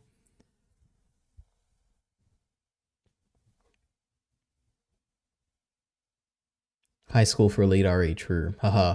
I started high school in 2014, Ari. You're old. That's actually pretty crazy to think about. In 2014, I was in 2nd grade. That's even crazy to think about. Blind Wave is so depressing now. They clearly know their best days are behind them. Is that true? Maybe they're branching out because they enjoy like reacting with new people, you know? Eric's a great weedster. We need to catch up on the great Hannah Fry. I doubt she's put up any new videos. Her videos require time and effort and research and planning, so a few months between them, I'm sure. You have to watch the previous episode to understand the current episode. What a great show. Yeah, you know, that was the beauty of Agents of S.H.I.E.L.D. It was an intricately planned story right from the beginning. We love it. Remember this video? Is colored manga immoral?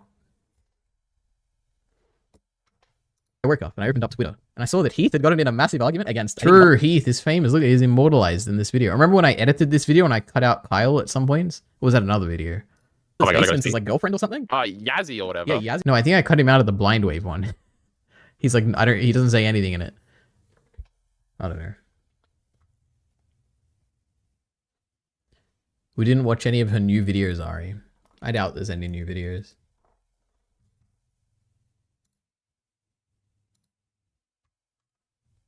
Oh, was it a month ago, these green shirts? No, we watched no, we did. We watched all these, didn't we? Snow, I remember this one. I remember this one. I don't remember this. No, I do remember this. There was like a graph. Like it was like the opposite or something. It was weird. And I don't know if I bought it. Hey, is this guy? It's the H3 guy. What's up, guys? Bradley here, letting you know that I am going This is the guy that, like, took a photo with Ethan, I think, and then apologized for it. It's great. Yep. About 2 months. It's intensive outpatient care. And I'm not going to be uploading. And if I am going to be uploading, it's going to be something, you know, either super familiar or maybe something completely different with DJing. Regardless, I need a break. A lot of stuff has happened in the last month I've not handled well. I've not been handling my anger well. Poor I've not guy. been handling controversy well. And I've kind of, honestly, just ended up in a really bad spot and embarrassed a lot of people because of it. So what I'm going to be doing is going somewhere to essentially learn more about myself and get help so that I can basically make a healthy return. So just wanted to let you know that there's going to be like essentially expect 0 content for the next 2 months. So that's all. Peace. Damn, that's going to be Kyle one day, I'm sure. My goodness. He'll get involved in some controversy. Whatever. If I misspeak, I can't finish my joke. All right, go ahead. Insert whatever ending to that joke you wanted. Blind Way, I read that already. We didn't watch any of her new videos. Did I miss that stream? Probably, yeah. I remember you bringing her channel up. We did watch them all. Chud Logic has been dragging the poor Brad Taste. That's a shame. What happened to Connor's accent? Stuff is happening. Is that the anime guy, Sea Dog or whatever? Is that a reference to that? I don't know. Very funny. And I'll win all the dramas like My Hero Destiny.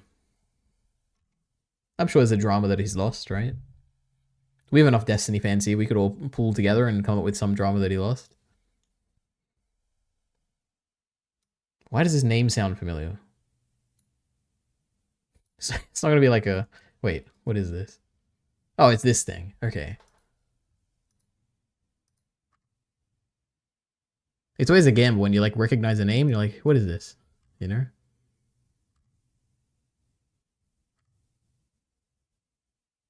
Smoking.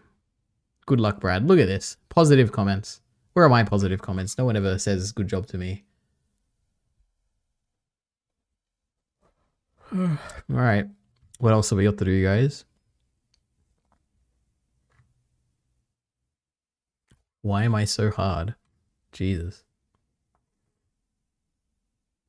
I'm here at Kyle's request. Do the fun Doctor Who game. Oh yeah, true. What was that? I don't know if I'm... Minty, you have to link it to me somewhere. Oh, yeah, you already did link it. This could be fun. Alright. So we have to guess what episode this is, I guess? To me, this looks like the Peter Capaldi episode after the Orient Express. So, Mummy on the Orient Express? Nope. Okay. A baby in a crib. Wait, so what is this one then? Touching the dirt. What is this like stuff at the top? I can't even perceive this. Is this like water or something? I hope it's an episode I've seen. I haven't seen some of them. A baby in a crib.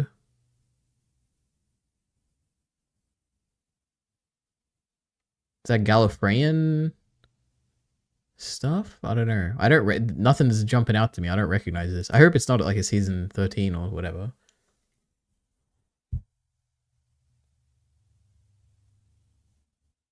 Let's go back to that other one. A hand. Is this a male hand or a female hand, are we thinking, guys? Also, I don't want to look at chat in case you guys spoil it for me, but I guess we should probably work together, right?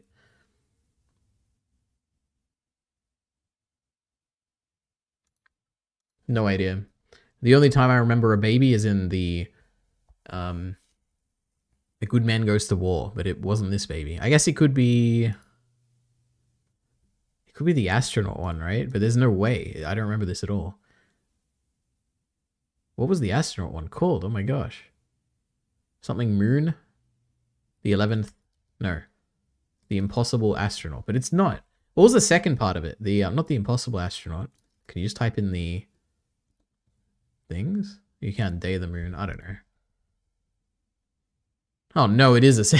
It's one I haven't seen. I have no idea. Okay, I don't know. I haven't seen this season, so I'm not going to guess it. Time for Star Wars. True, we do have to talk about that if I get time. I also guessed In the Forest of the Night, Alidari. Oh, I could maybe see that. I was thinking of when he's picking up, he's like touching the coal when they're at the, oh not coal, whatever the ground is. What does that look like? It's like a weird tinted thing, which is what it made me think of this. Oh yeah, I was thinking of this. Like maybe he like touches the ground here or something. I don't know. I mean, you can kind of see what I was going for, you know. I don't know.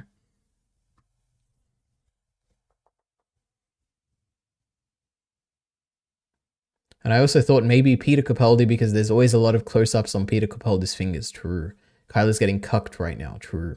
I don't even remember what the context of the first screenshot is. I don't know what episode this is. I'm not going to recognize it. Unless it's Orphan, whatever. It's the only one I've seen. Orphan 55. Let's just go for a wild guess. No, we're wrong. Okay. Oh, it's something Cyberman related. I have not seen any Cybermen related Jodie Whittaker episodes.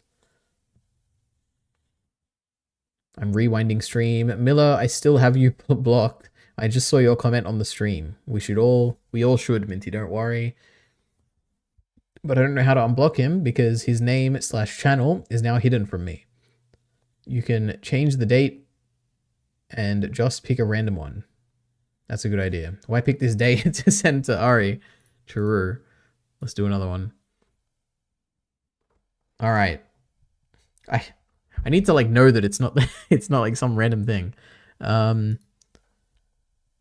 If I'm guessing, this kind of gives me the vibe of the episode where they go into the Dalek, but it's not really based on much. No. Oh, okay, it's a Matt Smith one. Maybe this could be Day of the Moon. Because this could be him in the spaceship, and this could be him at the fake TARDIS that the Silence made. Maybe? So Day of the Moon? There's no way, right? What else could it be? I feel like getting a third one will like kind of clarify it. Because it could also be, no, I don't know. Let's try it, Day of the Moon. No.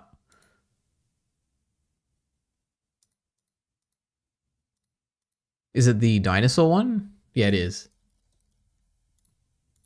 Yep. Okay, okay. Not bad, not bad. Took 3 guesses. So this must be the guy, the old guy's machine or something? I don't know. I don't remember. I haven't... This is like one of the most boring episodes in season 7, so... Okay. I don't... Miller, I sent him today's. This one got me 2 Elite Ari and I rage quit the game. Well, you know, what can I say? I'm just really good, so... the Tesselector? True. What a machine that thing was. But when I first found it, I did 10 in a row and got them all. It was so fun. Oh no, I got this one from the 3rd screenshot too. Look at us, we're the same. Didn't remember the pool of water. But I remember there's a beach in the shitty dinosaur episode. True, that's the only thing that gave it away here for me. But then as soon as I saw this was metal, I was like, oh yeah, I remember that. It was like metal and stuff. But I also partially guessed it from the 2nd screenshot because it looked like he was in a spaceship. That is true. Just like the babies one. All right, one more, guys. Let's do it. Was David Tennant. Royal Hope Hospital vanishes. An upward rain mystery. So this would easily make you think, you know, Smith and Jones, but why would he be... How would he find a TV in that episode? It's been so long since I've seen these. You'd think also maybe Turn Left, but he wouldn't be in Turn Left. Do they ever reference it ever again? Does he ever go back in time? It has to be Smith and Jones, right?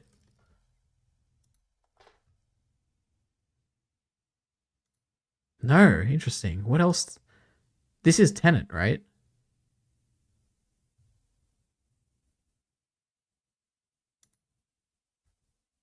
Is this Rose? Is it Turn Left? It couldn't be, right?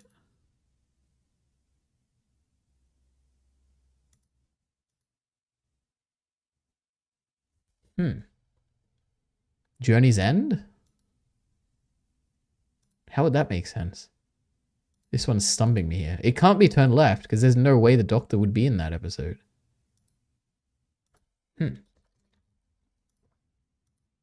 Oh, it is Turn Left. Okay. I don't remember this shot, whatever this is.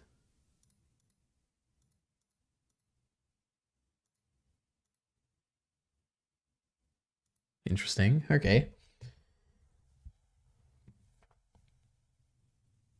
Olympic episode. Oh my god, true. It could have been. Also, I guessed it from the first pick, but then I fucked myself. I'll hold my tongue, Elite Ari, I swear. I thought the same thing. I thought Turn Left, but then I was like, how is he in it? So then I did Smith and Jones and then said it wasn't, but I got it from the 2nd screenshot, so I'm better. True. Wait, what did I get it from? Wait, I got it from the 2nd screenshot too. I hate you, Kaya. I love you, Elite Ari now. Okay. Now, this is kind of a fun game, but why don't we just do the first one ever? Why not?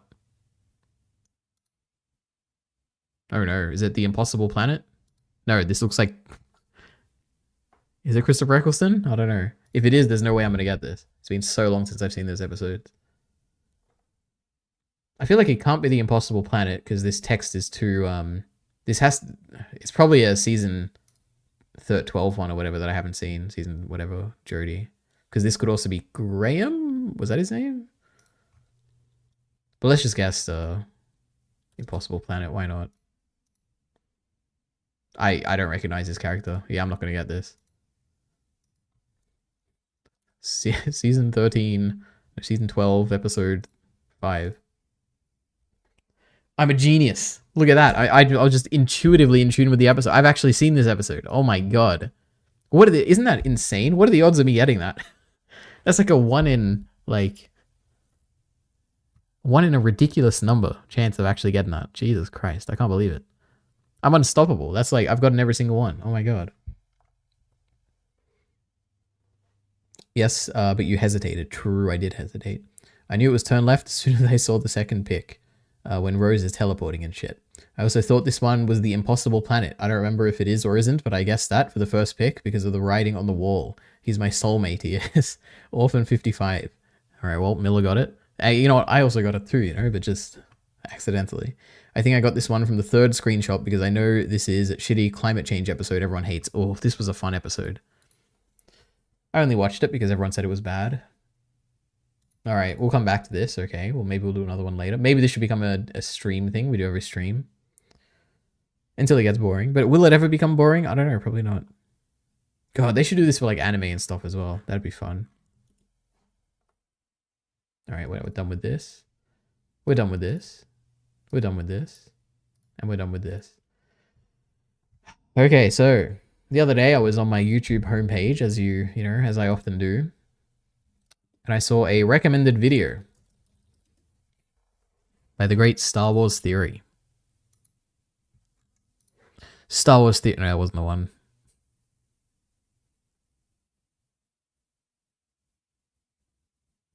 Yeah, I think it was this actually. Star Wars Explained tries to demonetize Star Wars Theory. My response. Yeah. And I saw this and I was like, I saw the thumbnail. And I just thought like, what does this even mean? Like, did he try to like report a video or like, what is he complaining about? So I clicked it, you know. And I know. And then he started off with this, like, what do you call it? Like, is it in medias res or something? Oh my god, I don't know how to pronounce it. It's like, yeah, when a narrative work beginning in the, it opens in the chronological middle of the plot rather than at the beginning, often expositionally is initially bypassed, whatever. And I was like, what is he talking about here? Alex is behind all this, but he's just such a sackless guy that he just can't do it himself, and he has to have his wife do it for him. People aren't watching your stuff, even with all of the free press and extra stuff that Lucasfilm and Disney give you. I mean, maybe that should tell you something. Maybe so then I watched a little bit just more. Don't like you, and that's a you problem. He started like insulting his wife, or said that he wasn't a man because his wife is doing stuff or something. Accountability. Is it about This Week in Clickbait? Is it about Alex not being able to sleep at night and you having to freaking coddle him so that he could sleep because another channel was putting out content that was getting more views? 15% off sale is now officially live. His little At this point, I've advertisement. kind of had enough. And we're going to go into a lot of detail here with fellow Star Wars YouTubers, Star Wars Explained, a few others. Just shitty to me in general. I'm going to tell you guys about my experience. These people who are leading a campaign, an organized hate campaign for years against me, and now I see that they've lumped me in with some of my colleagues and friends online to have our channels demonetized and essentially sending a letter to YouTube to abolish, destroy, end the channels. You know, this was written by Molly Damon. She is the wife and co-partner of Star Wars Explained, of Alex Damon. I've met Star Wars Explained in person several times. I've met his wife Molly several times. Let's get to Believe it or not, I actually did make it this far in the video. No name calling, no anger, no nothing, just judging things. Yeah, I heard this is like, I'm going to be objective or whatever. It's very objectively. This is where the fun begins. Enough is enough. The Star Wars fandom demands. And then I got up to here and I'm like, okay, so he's just reading this. Then I went and I found the tweet and I just like read this. And then I never came back to the video. But this was like an interesting kind of situation here. Firstly, I don't know anything about Star Wars Explained. I know very minimal about Star Wars Theory. I just know like the Acolyte stuff and he was kind of unhinged about it. And he's kind of unhinged in general, I think. If Tyrone Magnus kind of has like, he's very anti-woke and whatever, and he like hates anything wokeness, I think he's very genuine in his beliefs. I enjoy watching Tyrone Magnus videos, even if I think he's completely insane a lot of the time. I think he is truly being himself in those videos. My very limited exposure to Star Wars Theory is that he very much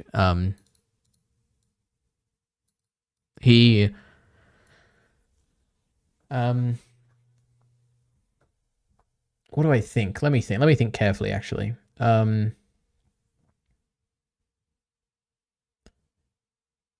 I don't actually know enough about him because I haven't seen too much of him. My takeaway is that I feel like he's either not very smart, but I feel like he has to be smart to be like this successful. So I think the more likely thing is that he intentionally has bad faith responses to certain arguments, I think. That's my takeaway from what I've seen a few things. And the go-to kind of, well, the thing I'm thinking of right now is the Kiadi Mundi thing, where I watched briefly a video where he was talking about the controversy surrounding Kiadi Mundi. And the arguments he was making were very strange, and they seemed like they didn't make any sense to me, which means that either he's just not very good at arguing, which is fine. But I feel like he probably is good at arguing if he's this successful. So the other thing is that it kind of makes me think that he's not engaging in good faith, I guess. But in fairness, I haven't seen that much of him, so I'm just basing it off a very limited amount of stuff I've seen. But that's my history, I guess, with Star Wars theory. So then I read through this, and I was like, okay, I guess I should probably bring up the tweet if I can find it. What's her name? Twitter? I guess Star Wars Explained?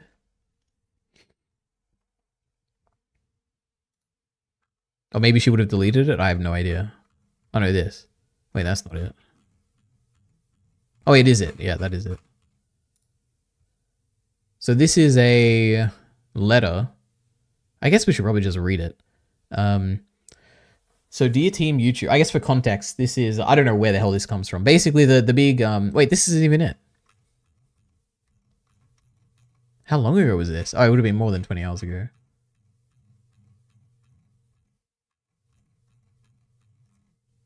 No, that's not it either. Jesus, how many times did she retweet it? I guess that would make sense if she is getting harassment for it. There's no way it's this far back, right? Oh, it is. Yeah, so this is like the tweet, I guess, that caused all this like outrage. So she tweeted, I've spoken at length about all this in the past, but the only way things get better is if Team YouTube, tagging them, does something to discourage this kind of content. Until then, it will only get worse. So she's echoing this message and promoting it and saying that it like aligns with her beliefs, right? So that's what this is.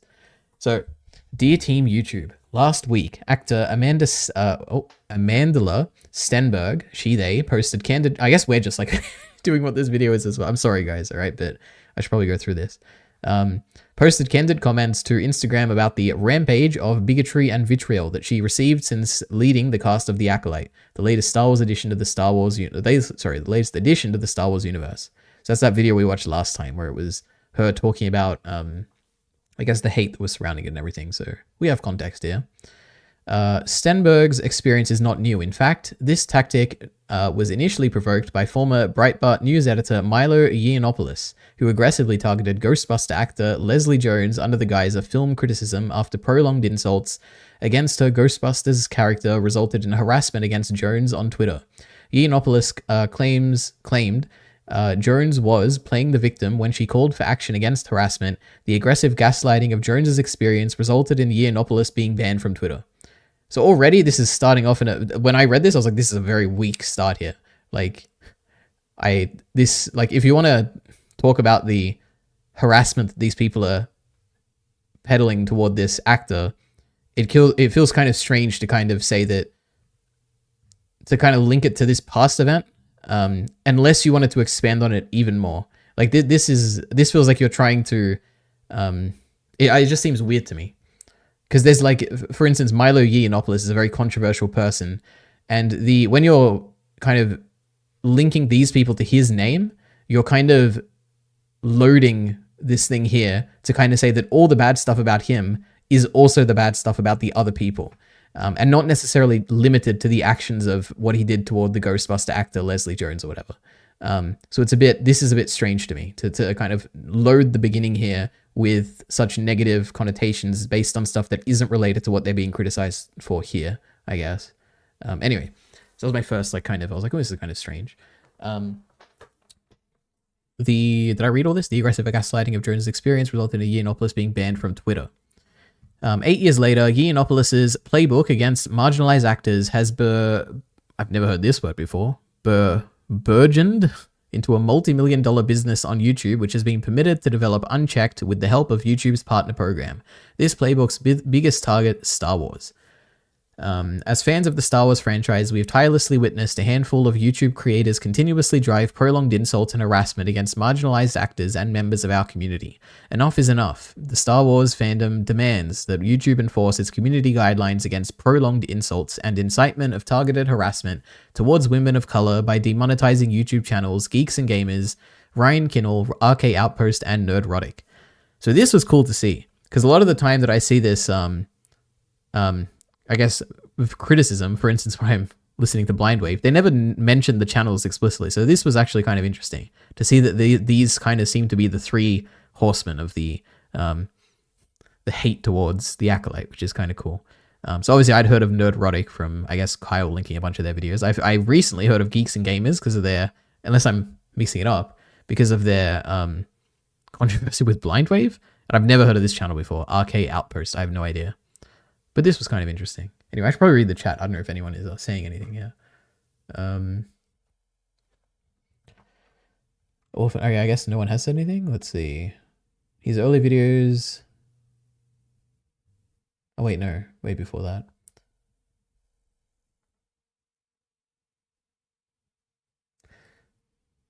I did see one for Attack on Titan. You have to guess based on the frame, and I got it every time. Well done. Jesus. He has Zoomer editing now. It's terrible. We love Zoomer editing.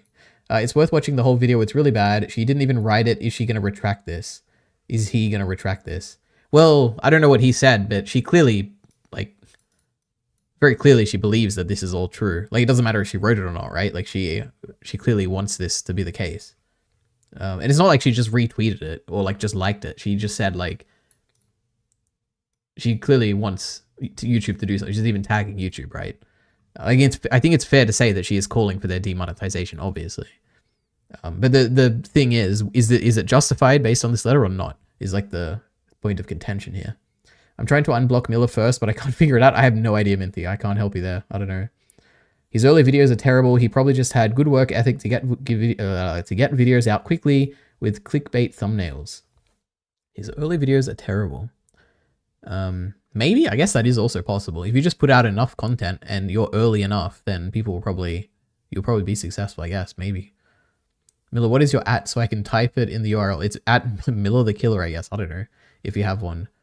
And then he said @ Miller the Killer 7584. Miller, if you're saying something, I can't see it. Just kidding. ROFL. That's the digital version of making a voicemail. Hello, hello. True. But I can't find that unblock button on the screen. Leodari is so smart, having his own Twitter account for when he streams from YouTube channels to his viewers. Yes, true. Minty and I made peace with one another while you were reading that. That's great. He personally contacted me on my account. Oh my god, are we done with this shitty Doctor Who? Yeah, now we're in the shitty Star Wars, Kyle, okay? But this is like the stuff that you love, right? This is drama. It's about like culture and stuff. I don't know. You'd probably like this. Anyway, let's continue on. So all this, I don't know, the first paragraph was like, I was like, oh no, this is really bad. But then I was like, okay, this one's fine, playbook, whatever, that's fine. And then this was like, okay, cool, look at this. We're naming people. Now let's get the evidence. This is the bit where I was like, okay, now I'm interested. So in 2018, Geeks and Gamers, number of 396,000 subscribers, encouraged harassment against Vietnamese American actor Kelly Marie Tran. Leading up to Tran's departure from Instagram due to prolonged harassment, Geeks and Gamers published nearly 15 videos relevant to Tran's Star Wars Episode 8, The Last Jedi character Rose Tico. The channel claimed that Tran's character is one of the most hideous characters of all time, the most unlikable character ever, and exists for forced diversity. Many of the comments found on Geeks and Gamers videos can be seen in hateful comments under Tran's now deleted Instagram post.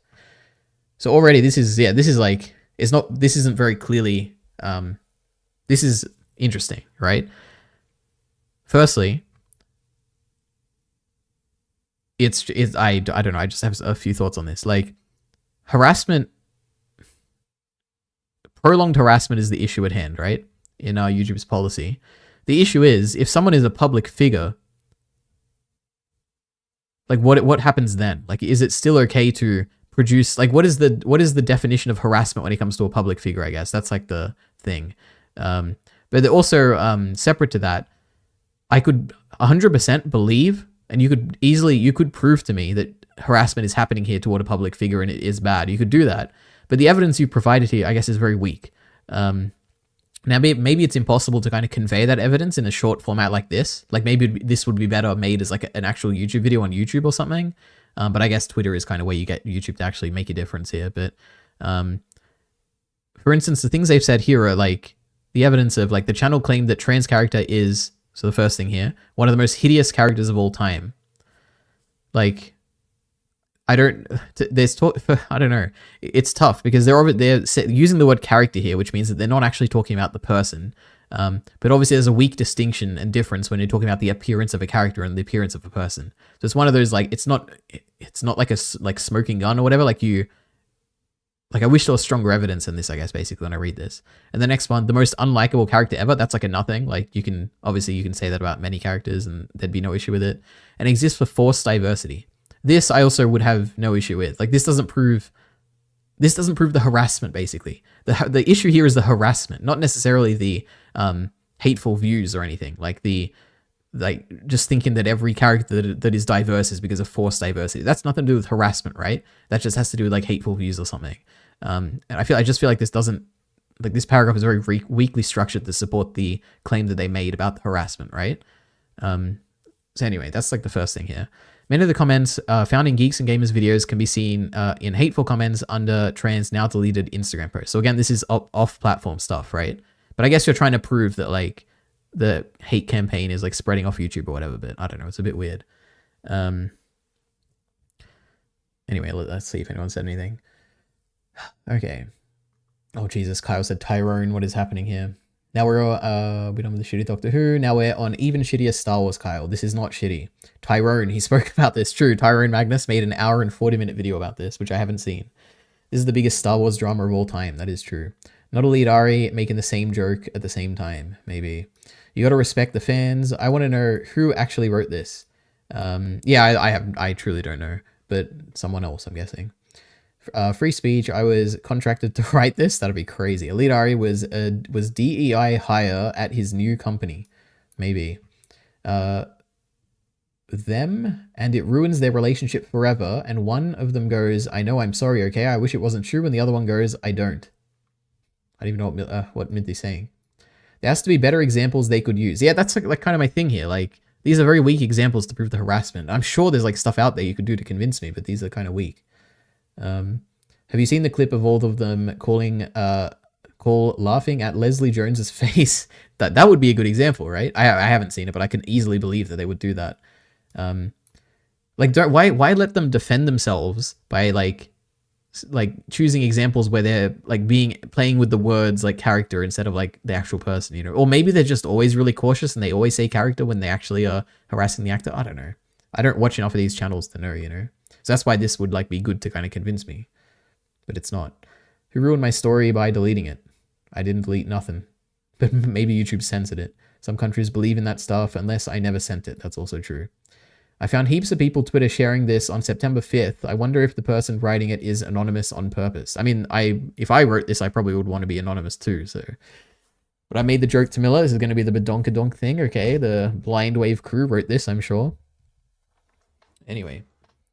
Now, I know I'm being gaslit. That one got deleted too. Elite, which of your normie friends did you make mod? I actually don't think I have any mods. But actually, let me, you know what? I can't even, I'll look at this later. It's gonna be too much effort. We have a whole thing to get through here, okay? Geeks and Gamers championed RK Outpost, a channel that frequently targets marginalized actors, including Moses Ingram, a Black American cast member in the TV series Kenobi. So already, this is an interesting framing because I can completely understand people having issue with the character. I don't, what was like third sister. I don't remember what her name was, like, whatever Inquisitor she was. The issue is that it's not a good character. I didn't like that character. Okay. So kind of simplifying it like this to say that they had an issue with, a character that was black. I'm like, did they or did they not? Now, what was the evidence, I guess? Let's see, right? So days before Ingram got called out, days Days before Ingram called out racist backlash against her on Instagram, RK Outpost called Ingram a lunatic, okay, who can do nothing other than play the victim. RK Outpost has recently referred to Ingram's Kenobi character, Reva, as dumb and retarded.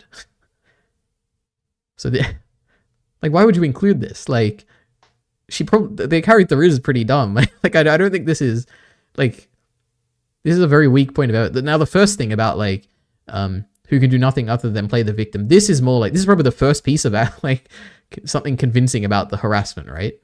But if you want to prove harassment, you kind of have to prove the pattern of behavior, right? You can't just prove, like, one quote here. But then the issue, you run into the issue of you want something to be easily conveyable in a tweet. So I understand the struggle here, but again, this is a very weak argument here, this paragraph. Especially this last, why would you even include this? Like, they referred to a character as dumb and retarded, and this is meant to be an example of harassment. Like, I just don't get it, you know? I don't know. Geeks and Gamers and RK Outpost frequently co-host the live stream Friday Night Tights on Nerdrotic's YouTube channel, 1.1 million subscribers. That's crazy, 1.1, okay. Where the three channels have made a profitable business reusing prolonged insults against marginalized actors featured in Star Wars, Captain Marvel, and Lord of the Rings of Power, to name a few. Oh, there's a bug on my screen. Jesus. This is fine. It's just a general statement, I guess. I don't know. And now we have a bolded paragraph, guys, okay? Amandala is the current target of the... And also, sorry if I'm mispronouncing her name, okay? But Amandala is the current target of this YouTube-based operation. Together, Geeks and Gamers, RK Outpost, and Nerdrotic... And also, by the way, no mention of Star Wars Theory yet, but I'm sure he's here somewhere. Together, Geeks and Gamers, RK Outpost, and Nerdrotic have led the charge against Amandala even before the release of The Acolyte, producing nearly 40 videos relevant to Amandala and The Acolyte since May. So this is probably stronger evidence here, right? Like the number, it's showing like a pattern of harassment toward a particular person. Again, we can follow it. Like if we look at the sources, 14, like what actually is it? A YouTube data API at limit equals 50 query search term Acolyte and Amandala Stenberg. It's a bit of a, I don't know if that's the most convincing thing. Like what if we don't know that they're all like harassment videos, but this is probably one of the stronger pieces of evidence here.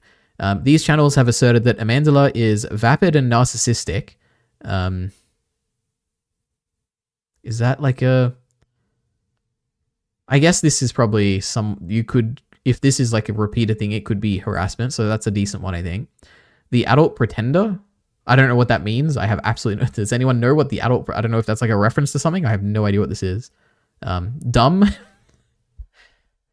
Like, why would you include dumb? Like, is this the worst? Like, when I'm reading this, I'm thinking like, okay, so now they're going to list like the worst of the worst. Like, what have they said about her that's really bad? First one, it's like decently bad. Okay. It's like a little annoying if someone called you like vapid and narcissistic. It's not that bad, right?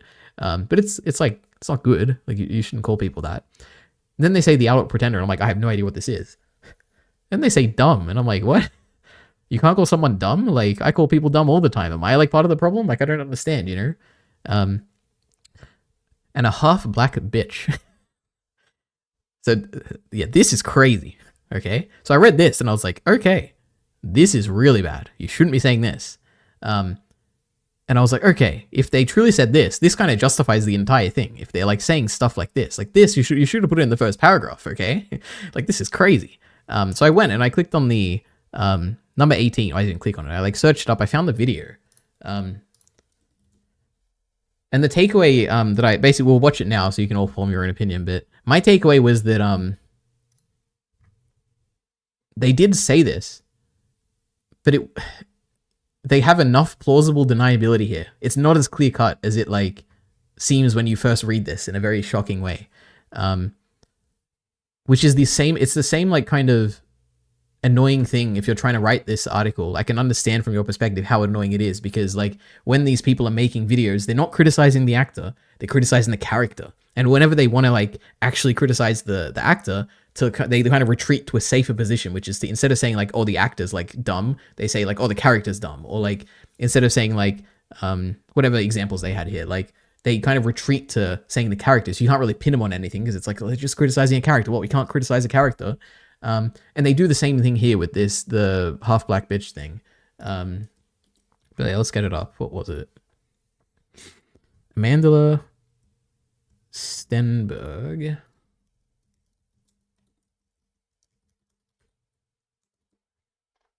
Jesus. Cringe song calling Star Wars fans racist. Cringe song calling Star Wars fans racist. Wait, was it this? Yeah, I think it is, right?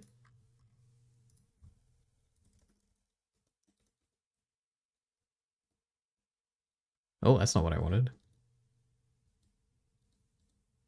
Wait, mate, I should probably watch this whole thing, because just looking at what they're saying here, I feel like there's probably worse examples. So, like, this was like... Okay, let's just watch from here. Amandla Stenberg to go after the racist haters of the show. This is somebody who has a white father. This is someone. It's like this is the stuff that you should probably use as your evidence, right? Like this feels more like targeted harassment than the actual line that they'll end up quoting, right? Working for Disney at the age of 4 in like as like yeah, like this is like the stuff you should be pointing out because this really does feel like harassment. In their calendars or something, a child model for the calendars. This is never someone who's been oppressed in their fucking life. Nope, but not at all. I got a white dad who's rich. And like, look, he's gonna say it now, but he's doing it in like he's like doing a bit here, right? Like the stuff before was the actual harassment. This bit is more like you're really gonna quote from this bit, you know? It gives me the authority to be a half black bitch. Like I don't fucking know. Like it's bad, but it's like it's not as bad as it seemed when I first read it. And when I looked it up and I was like, okay, now we actually have something really bad here. And when I looked it up and I saw this, I was like, oh no. Like, why couldn't you like pick better, like stronger examples? Yeah, anyway.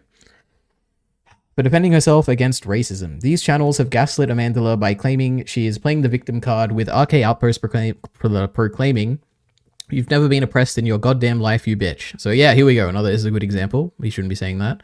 These YouTubers also use racist dog whistles, including the angry black women stereotype.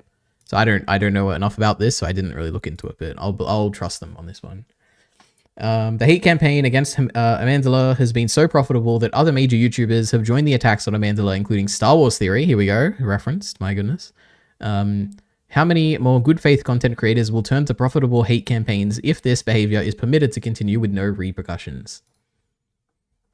Action required. The Star Wars fandom refuses to watch another marginalized actor or fan be singled out by prolonged racist harassment for a handful of YouTubers as a result of YouTube's inaction, which has transformed hate into a lucrative career path. It is concerning to us that targeting marginalized actors on other social media platforms has historically resulted in platform bans, whereas the same behavior has made provocateurs millionaires on YouTube. This should be highly concerning to advertisers as well. We understand that YouTube has an important role to play in promoting free speech. However, content uploaded by Geeks and Gamers, RK Outpost, and Nerdrotic is not opinion or criticism. It is prolonged targeted harassment against women of color. We urge YouTube to enforce its community guidelines and demonetize these channels immediately and permanently. Thank you. May the force be with you. So when you get to the end of this, one thing you could say is that they're not like the reason all these examples are weak that it doesn't really necessarily matter what the examples are. They want to just get the ones that seem really bad on the surface, even if like when you look into them, they're not as bad as they are actually, or they seem. They just want to get the ones out there so that YouTube will then do their own investigation. So don't use this as the investigation, but let YouTube do it, which is like a decent, I guess, approach. I don't know. This to me was a bit weak, I guess. But now I haven't also seen the backlash to this, which I assume is also probably disproportionately crazy. So I guess if I had to come down on one side, I probably generally agree with the sentiment of this letter, just based on my limited experience of the stuff I've seen related to the Acolyte, and also the stuff that I just, like, on that video, for instance, the stuff before the actual bad quote. I generally think that this stuff probably is true. Just the examples they provide and not at all what they should have chosen, but I don't know. Anyway. Crazy.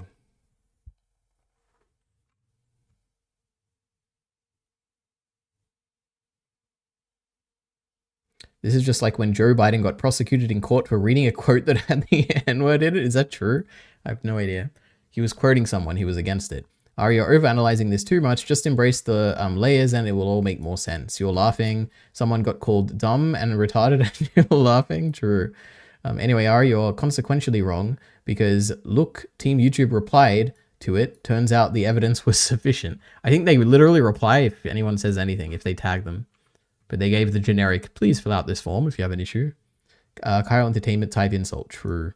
Mr. Gems want to roleplay. If they just focused on Amandala, they could have filled it with so many examples just on that music video alone. Yeah, probably. Mr. Gems is doing the finger emoji. Ice Peach or something, if you get it. I don't know what it is. Oh, cool as. Okay. If it's harassment to call women valid... Okay. Minty, let's not troll here, okay? This is serious. Mr. Gems retracted something.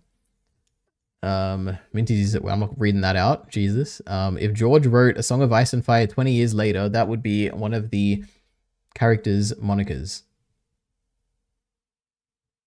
Okay, I don't know. Do you think Turkey Tom and Nicholas Diorio will cover this drama? Mr. Gems talking shit. It sounds like you're talking about a Mott and Bailey argument, Elite RE. ContraPoints taught me about that one and I never heard of it before. I have no idea what that is. I have the best, most offensive insults. The Cabrid to me. If you have a problem with my roleplay, then keep it to yourself. I try to create a unique experience, and I know my approach is unorthodox, but communicate that first next time. You could have a better case about Doctor Who YouTube harassing the Rose Nobles actress, but I bet it flies because they're being paid big bucks by the BBC. I hear those guys are super transphobic. I have no idea. Yeah, don't know why they made it Star Wars themed limits them a bit. Well, that is probably the good thing about this. That's like the one thing I actually like about this letter is that they specifically named 3 channels. Like, I think it is good to start. Like, if you do believe truly in your heart of hearts, is that like the phrase? I don't really know what that means, but if you truly believe in your heart that there are channels out there on YouTube who are harassing women of color specifically, I think it is best to start with 3 clear examples here, which are these channels that have a pattern of doing that harassment. Rather than nebulously stating that this is a very common thing in a bunch of different fandoms and is actually part of a larger movement that is related to Milo Yiannopoulos and blah, blah, blah. Like, just, I like the element of actually having specific channels here. But anyway, then Star Wars Theory has his response, which I'm not going to watch, but let's watch a little bit. That YouTube enforce its community guidelines against prolonged insults and incitement of targeted harassment towards women of color by demonetizing YouTube channels Geeks and Gamers, Ryan Kinnell, RK Outpost, and Nerdrotic. Many of the comments found in Geeks and Gamers videos can be seen in hateful comments under trans now deleted Instagram posts. Okay, so in court, if... Also, did he not read the whole thing? I thought he'd read the whole thing out. Or is this from a stream that he cut up? I don't know. If this were to go to court, they would have to prove that it was indeed all of Geeks and Gamers posts that motivated a ton of people to throw hate and vitriol, and to get that kind of information is going to be pretty difficult because it's not like Geeks and Gamers was the only channel that was saying that Rose Tico was a horrible character. There were just a lot of people that just weren't happy when they were like, man, that movie sucked. I saved you. Oh boy, okay. Anyway. So I got a few things now. Miller sent something. I probably shouldn't play this. But for reference, Miller sent a link, and I'm assuming they're saying something really bad, which, you know, if I'm a YouTuber, I probably shouldn't play it. So, if it actually is that bad, if it was a YouTube video, I'd play it, but if it's on Twitter, I don't particularly want to.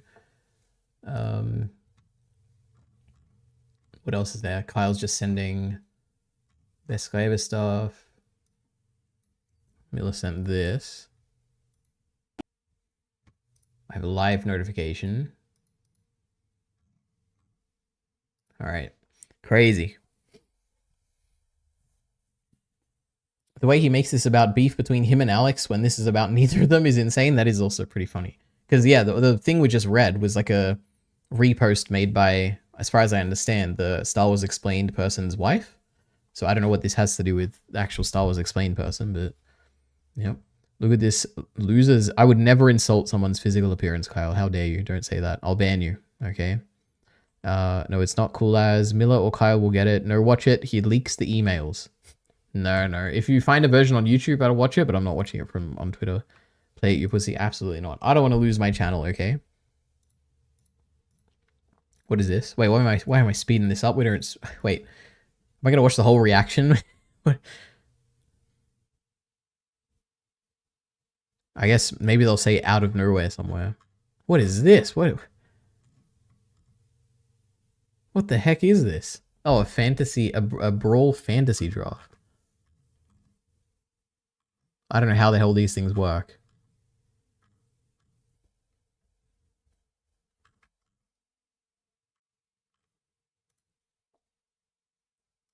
Aizawa still might be priority one. Fuck, Aizawa still might be priority one. Fuck, could we get like somebody with like a water quirk? Always moisturize so he never eyes. has to blink.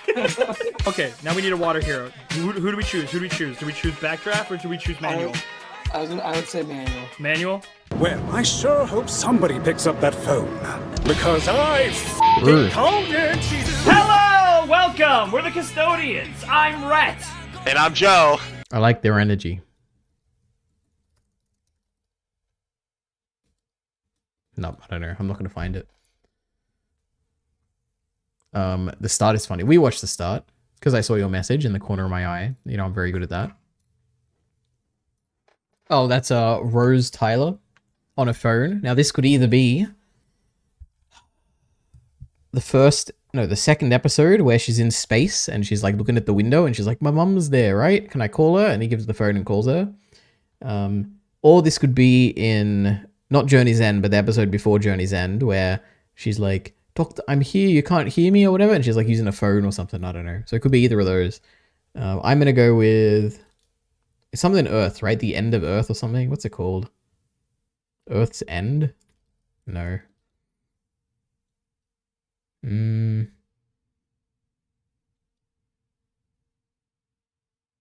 Actually, Future Earth? Well, I don't even know what it's called. It's episode 2, right? Season 1, episode 2. No. End of the World. No. Okay.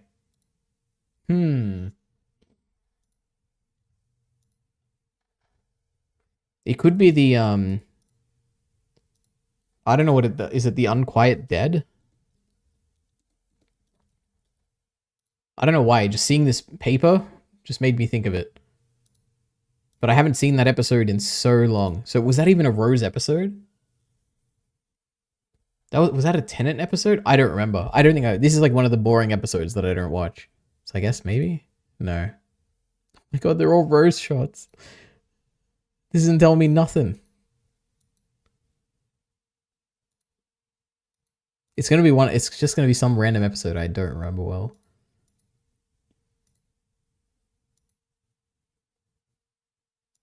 The another thing I'm thinking, I don't remember the phone, but another thing I'm thinking is the Idiot's Lantern. Not the Idiot's Lantern, sorry. The Impossible Astronaut.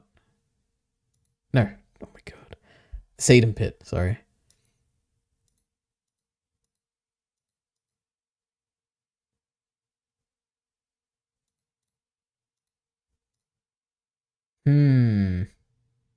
It feels like a season 1 episode.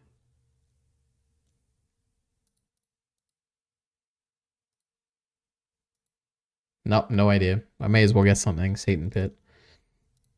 Season 2. Nope.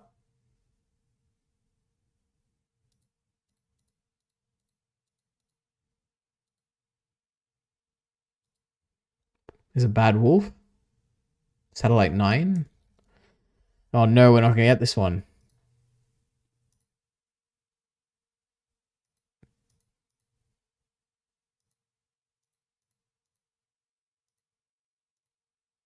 Is it actually just Dalek? So there's a few options here. It could be Dalek.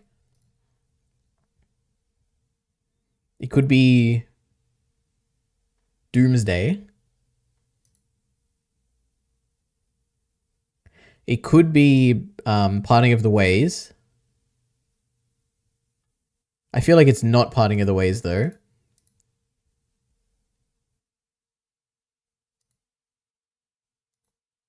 I also don't really... I can't remember this being Dalek. And it really does not feel like Doomsday at all. But this shot kind of feels like Doomsday, where it's like the Cult of Skaro is like in that room and they're like, you know, the Doctor, and they freak out. It could be that. But then I don't remember any of these. Like, I don't remember her wearing like a tank top or whatever. Singlet or whatever this is. Oh no, it's my last guess.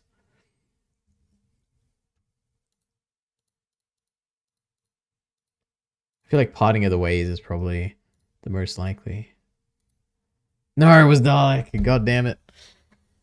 We lost, guys. We lost.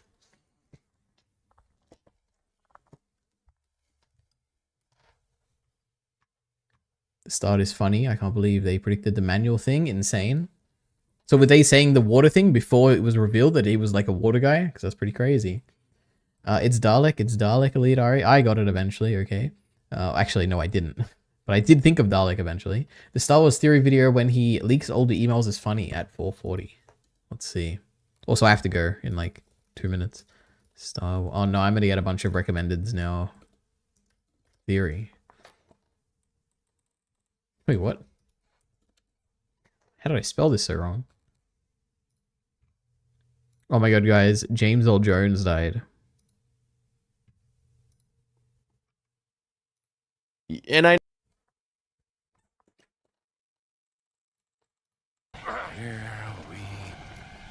Let me take you back to the very beginning. All right, October 6th, 2016, 5:55 a.m. My name is Alex from over at Star Wars Explained. I wanted to just say hey and introduce myself. You're growing insanely fast. Congratulations. You're going to have that silver button in no time. If you ever want to talk Star Wars or YouTube, please feel free to email me. I've got a dialogue going between pretty much all other Star Wars YouTubers. And while some are more friendly and open than others, we've all been pretty cool about sharing advice, collaborating. I actually do have a question for you. You kind of popped up on my radar because I saw this ad on one of my videos. Yeah, really, Alex, like 8 years later, yeah, for sure, that's the reason I popped up on your radar. This ad that my network put up for literally 5 days, that's what made you... Okay, yeah, sure. I don't want...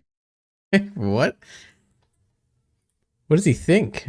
Wait, what? This to sound like I'm angry at all or anything. Why the fuck would you be angry? How would you even... Wait, that's pretty weird. 8 years later, yeah, for sure, that's the reason I popped up on your radar. This ad that my network put up for literally 5 days, that's what made... I've got a dialogue going between all the Star Wars YouTubers, and while some are more friendly than others, pretty cool, strong, sharing, collaborating. I actually do have questions for you. You kind of popped up on my radar because I saw this ad on one of my videos. Who was Yoda's master? Star Wars Explained. Watch the video. Who was Yoda's master? What is? I don't even understand the context here. So this is a Star Wars Explained.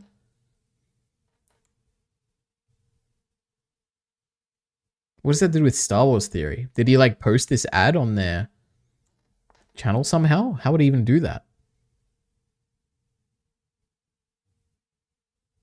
I don't know.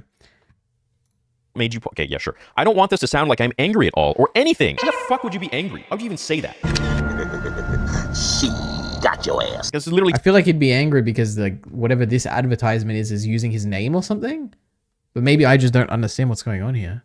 Telling me right there that you're angry. And believe me, he was, because I have more to say about this when I actually met him. On the contrary, I'm very curious if you found it to be a good strategy. 50,000 subscribers in only a couple months is crazy good. So you're obviously... Oh, wait. So is this completely independent of Star Wars Explained? And this is literally just like a promotion for Star Wars Theory's video where the subtitle here is Star Wars Explained. It has nothing to do with him. I think that's what this probably is. Which would definitely mean that if he is angry about this, that's pretty... I would not be a fan of him being angry about that. But it seems like in this email, he's not being angry, right? But this is a weird email to get, actually. I don't know how I would feel if someone sent me an email like this. If I'm understanding the context here, that is a bit weird. Doing something right. If you're open to it, I'd love to talk about some of the things you found to work, and I will do my best to help you in return. But if that's something you'd like to keep close to your chest, I understand. Anyways, it's nice to meet you. Keep up the great work, and may the force be with you. October 6th. What do I think about this? That's actually kind of strange. Wait.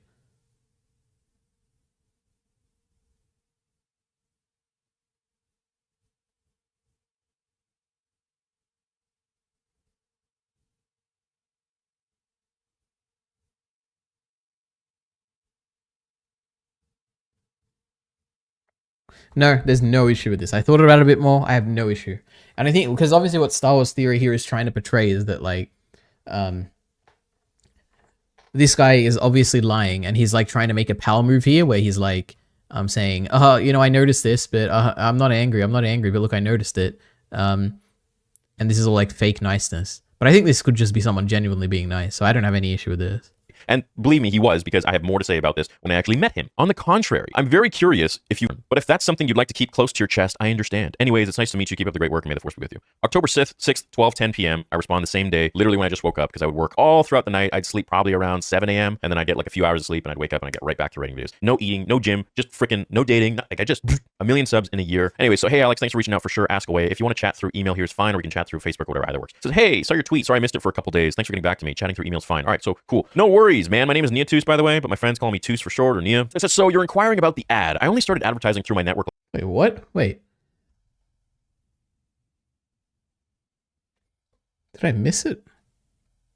Wait, so this is Star Wars Theory saying, thanks for reaching out, anything works. And then the Star Wars Explain guy says, hey, saw your tweet. Sorry, I missed it for a couple of days. Thanks for getting back. And then, okay, so now this is Star Wars Theory. Okay. Says, hey, saw your tweet. Sorry, I missed it for a couple days. Thanks for getting back to me. Chatting through email's fine. All right, so cool. No worries, man. My name is Nia Toos, by the way, but my friends call me Toos for short, or Nia. It says, so you're inquiring about the ad. I only started advertising through my network last Wednesday, and I haven't really seen any benefit to it thus far, so I may cancel it. What I've done is essentially just dedicate my days to making videos I find interesting, adding music, and that's about it. The main videos that propel my channel are fan fictions where I write a story and act it out. According to my analytics, most new subscribers come for those which I feel sets my channel apart from others. Now, when I say that, I didn't know what the hell analytics were. I didn't even know how to read them. I just figured, oh yeah, I get a lot of views on my fan fiction, so that's probably what people come for. So I've been talking to Fact Free quite a bit, who is the lore master, he changed his name, and we're talking about doing a collab together. I emailed Stupendous Wave about it. He never responded, so I guess he's not down. My plan was to write a cool fan fiction and have you all play as different characters, which would be cool and something to excite all of our viewers. Your channel is the level I'd like to be at by next year. How did you grow it? Any tips? By the way, if you're cool with it,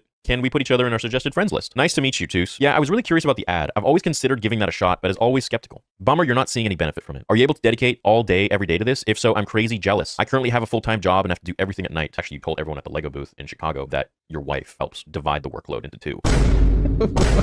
I would totally be down for a mass collab like you're suggesting, and yeah, I can add you as a recommended channel. As for tips, the main thing I would suggest is you're already doing often better than I am. I think I have a lot I can work on. I need to be better with my titles and thumbnails and general SEO, in my opinion. Right off the bat, he's like, oh, he's just getting these views because of his titles and his thumbnails and clickbait. Please understand, everything I'm saying, you will see it all unravel. We're gonna get to all of it. But I think the most important thing is consistency, which you're already doing great with. Looks like you're growing faster than me and a lot of the other channels, so you should easily be in the 200K range soon. Took me almost 2 years to get there. Really, the best tip I have is just be cool and friendly, which again, seems like you are. Stupendous can be a little slow to open up and protective. He's definitely the quiet side with me, but he's starting to warm up. Good talking to you. If you ever have any questions or just want to chat Star Wars, you can always shoot me an email or tweet something. I guess I can't anymore because you guys blocked me.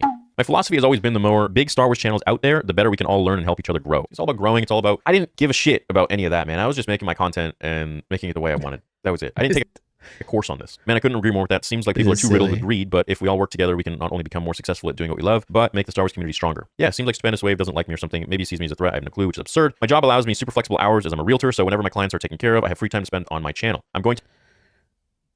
Guys. Wait, let me think carefully here.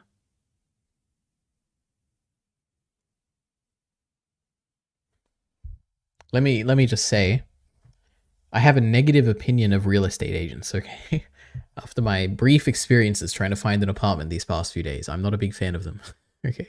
I'm going to add you now to my sidebar. It was a pleasure meeting you. For sure, I will contact you soon regarding more sort of collab and anything else. Have a great weekend. May the force be with you. Then from there, we spoke a few more times, and then it started to get really sour. Started to get really bad. He asked me for a few, like, was this in 2017? He's like, hey, like, if you don't mind me asking, like, where do you get the high quality comic images? And I told him, like, oh, you just type it in Google and you get those and you can comment on it. He's like, oh, crap, that's amazing. Thank you. Yeah, Dash is super cool dude. So then it starts to get a little bit, things got bad because he started to make, he made some inflammatory videos about my theories, about my what ifs for Snoke and this and that. And he would make fun of some of the stuff in his, like, questionnaire videos and, like, poke at me. And I didn't take too good to that. And then he started to create a series and sell t-shirts for this new podcast he created called This Week in Clickbait, and I was like the star of every single episode. And that's actually what brought me and Jeremy, Geeks and Gamers, together, was that he essentially used Jeremy as the entryway, the icebreaker, to then talk about a bigger topic was me. And that video, I don't know if he's taken it down or if it's still out there or not. That was when Jeremy reached out to me and we spoke. We didn't like each other for a while. He like full on went after me out of the freaking blue on some topics and videos that I was talking about regarding some stuff in this scenario. The solo posters. They took out the guns and like the blasters in South America or something like that from what I remember. Again, this is 2018, or even before that, it was quite a while ago. And I was talking about that in a video. All of the blasters, and the way some of my peers covered it was downright laughable.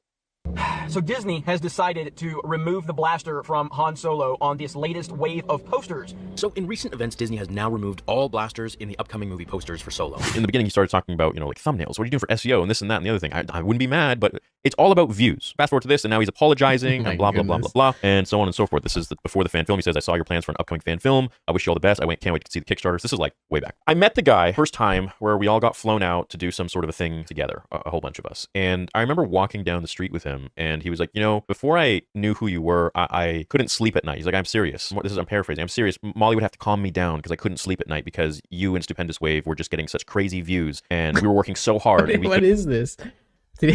Did he really say that, I wonder? Or is just like, that's just crazy. Didn't even come close to that. I was mad. I don't believe he said it that way, but it's actually kind of cool. It's a bird. It's playing in notes. And I'm like, oh, yeah, I'm sorry, man. And he's like, well, I just feel bad because I just really didn't like you, and I see that you're such a nice guy now, and I feel bad about that, so I want to apologize. I feel like Alex is actually a nice guy, to the point where I don't know if he does have this, but I feel like he has a sort of compulsion OCD where he has to tell you if he feels bad or guilty about something. He started just opening up and telling me these things about I was like, oh, don't worry about it, man. It's all good. He's like, I just see you're such a nice person now, and I just feel bad about that. And I'm like, man, this guy must have really fucking hated me for the views to the point where he couldn't sleep at night and his wife would have to calm him down. Fuck, man. This whole shit's about views for these guys.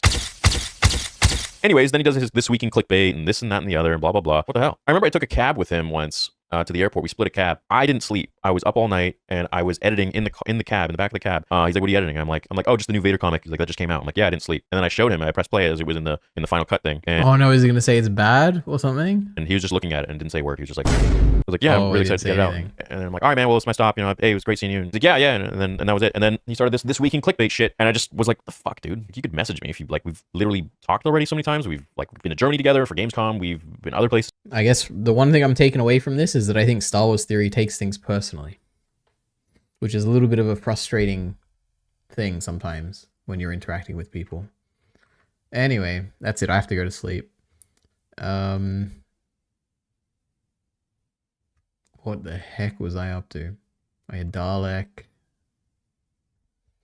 It's when she gets stuck behind the wall. Oh, there's the wall over here, and that's the Dalek looking at her, and then the doctor's like, oh no, she's dead. Oh my gosh. True. And she's like, sorry, I didn't make it. And he's like, Rose is fucking dead. True. He said he was gonna work together with chat. True, and I didn't. I knew it from the first one. I really did, Alidari. You're growing up insanely fast. Congratulations. Women, okay. Women to me in the bedroom. If you get it, if you get this, you're epic. I love how Theory says he's not in it for the money and he's making ads for his channel. It is a little ironic, the fact that their whole initial discussion that he was happy and did engage with and talk about was growth of the channel. But now he is kind of thinking in retrospect and reframing it as though growth wasn't important. You have to address the new Ciclet versus Final Fantasy VIII Reddit drama. I don't know anything about Final Fantasy VIII, so I don't care. This is Big Lee. They're attacking our boy. Oh, wait. Is it Griffith related? They're attacking our boy, our friend. You can find it in the Discord. I love these 2017 edits. It really helps me understand the narrative I'm supposed to believe. You don't make a PAL move over emails. You make a PAL move in PAL World. Very funny. How are his fans seeing this and thinking Alex is the evil guy? He seems so nice. No, didn't you see? He couldn't sleep. His wife had to calm him down. I don't know. Maybe it gets worse. We haven't watched the whole thing. This email is from 2016, Lamau. True. One of them was from 2017. Okay, let's be fair. Oh no, 2018. Okay. And we know what else happened in 2016. True. This big time YouTuber doesn't even have a custom Discord URL.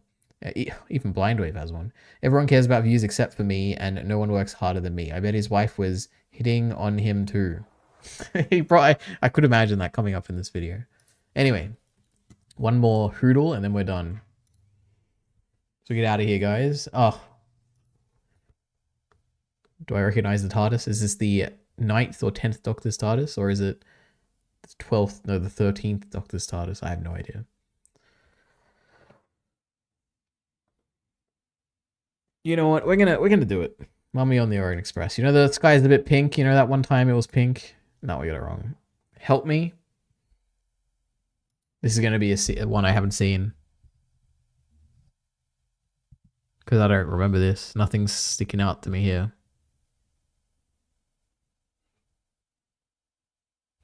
Maybe Night Terrors? I don't know. It's just going to be like one I haven't seen, isn't it?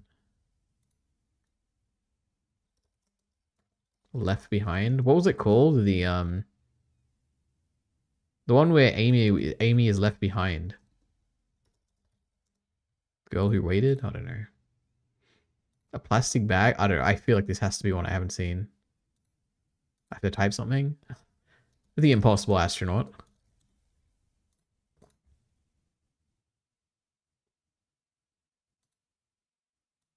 Yeah, I don't know. Let's try Orphan 55 again. Kablam. Never seen it. Alright, let's do one I have seen, okay? Is that Jenny?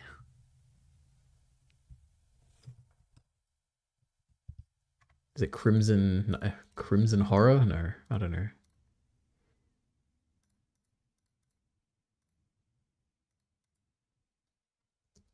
The Name of the Doctor? Oh yeah, got it. Easy. You know, that's when Jenny's crying when she dies. Oh my gosh, crazy. We love it.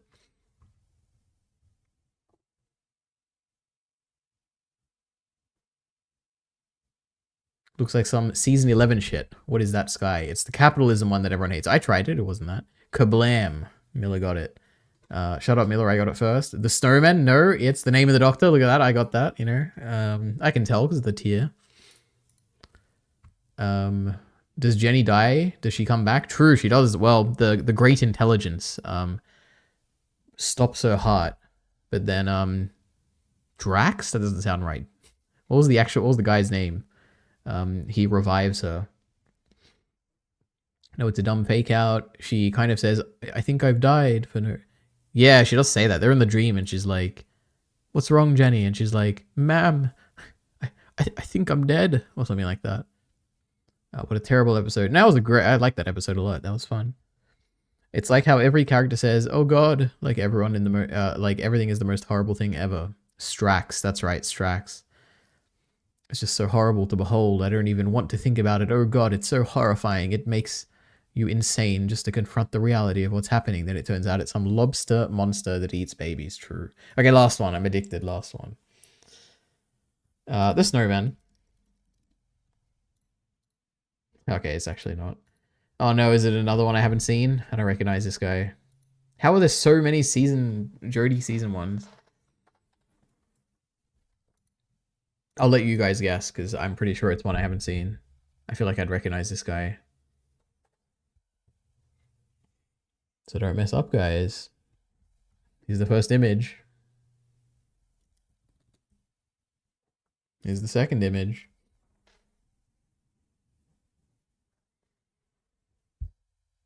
Check the Final Fantasy VIII subreddit.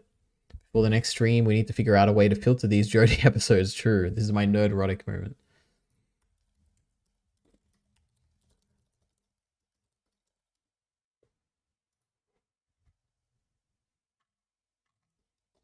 I don't know, I don't see Cichlid here. Legend of the Sea Devils. Nope. Oh. Oh. Is it A Good Man Goes to War? Oh my god, it is. Wait, what? That's crazy.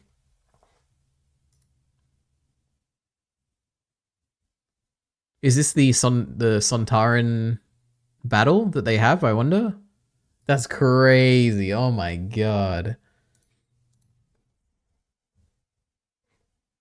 Wait, it's Demon's Run. I mean the second part, true. All the posts are making fun of Cichlid asking for directions. I don't know, I'm missing the context here. Next time we'll look into it. Oh, that's the guy that fights Strax and is like, knock me out. No, that was in The Name of the Doctor, right? Alright, that's it. We're done for today. I have to go. It's too late, you know, my sleep schedule is terrible. Tomorrow I have such a busy day, my goodness. I'm not streaming tomorrow because I'll be out. Wait, no? What is it? That's The Name of the Doctor? Wait, is my stream that far behind? There's no way, right? Oh wait, no, that's because what I just said. It is, yeah, just The Name of the Doctor. Strax is such a silly goofer. True, remember the funniest thing, last thing that I'm going, remember the funniest thing he ever did? Besides like the gender joke in The Snowman? Strax throws newspaper. Which is the funniest like slapstick comedy I've seen in my life. The Times. Shall I send it up? Yeah, why not?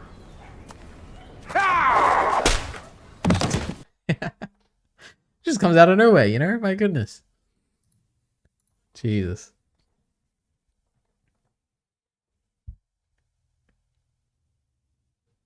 Always fighting people. I love when he calls Clara boy. True. Oh, oh my god. It's like Stephen Moffat's such a good writer. My goodness. It's like the fact that it's like the joke when he's like touching the worm, but the funniest part is at the end, the payoff is like he loses his memory and he's like, instead of saying like, oh, who's she? He's like, who's he? And it's like the joke of like him forgetting who she is, but also like not understanding the gender, and it's like, oh, what a great joke. Oh, Strax memory worm. My goodness. Where is it? People's thoughts. My goodness. My goodness. Clara in this episode? My goodness, guys. My goodness. Where is it? Sir, emergency! I think I've been run over by a cab! True. There you go. One touch and you lose about an hour of your memory. Let it bite you, and you could lose decades. Where is it? Preview. Wait, was it before that? Oh, here it is. Oh my goodness. Look, it's been snowing. You didn't use the gauntlets, did you? Why would I need the gauntlets? Do you want me to get the memory worm? Well, can you see it? I think I can hear it. Wait, did I miss it? Was it before Don't this? try to run away. Stay where you are. Why would I run? I know what's going to happen next to this. Alright. Well, we're not going to find it, alright? Anyway.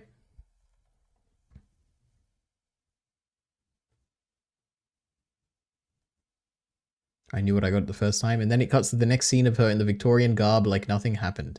Look at me, correctly guessing the two Strax scenes that Ari likes in the correct order too. True.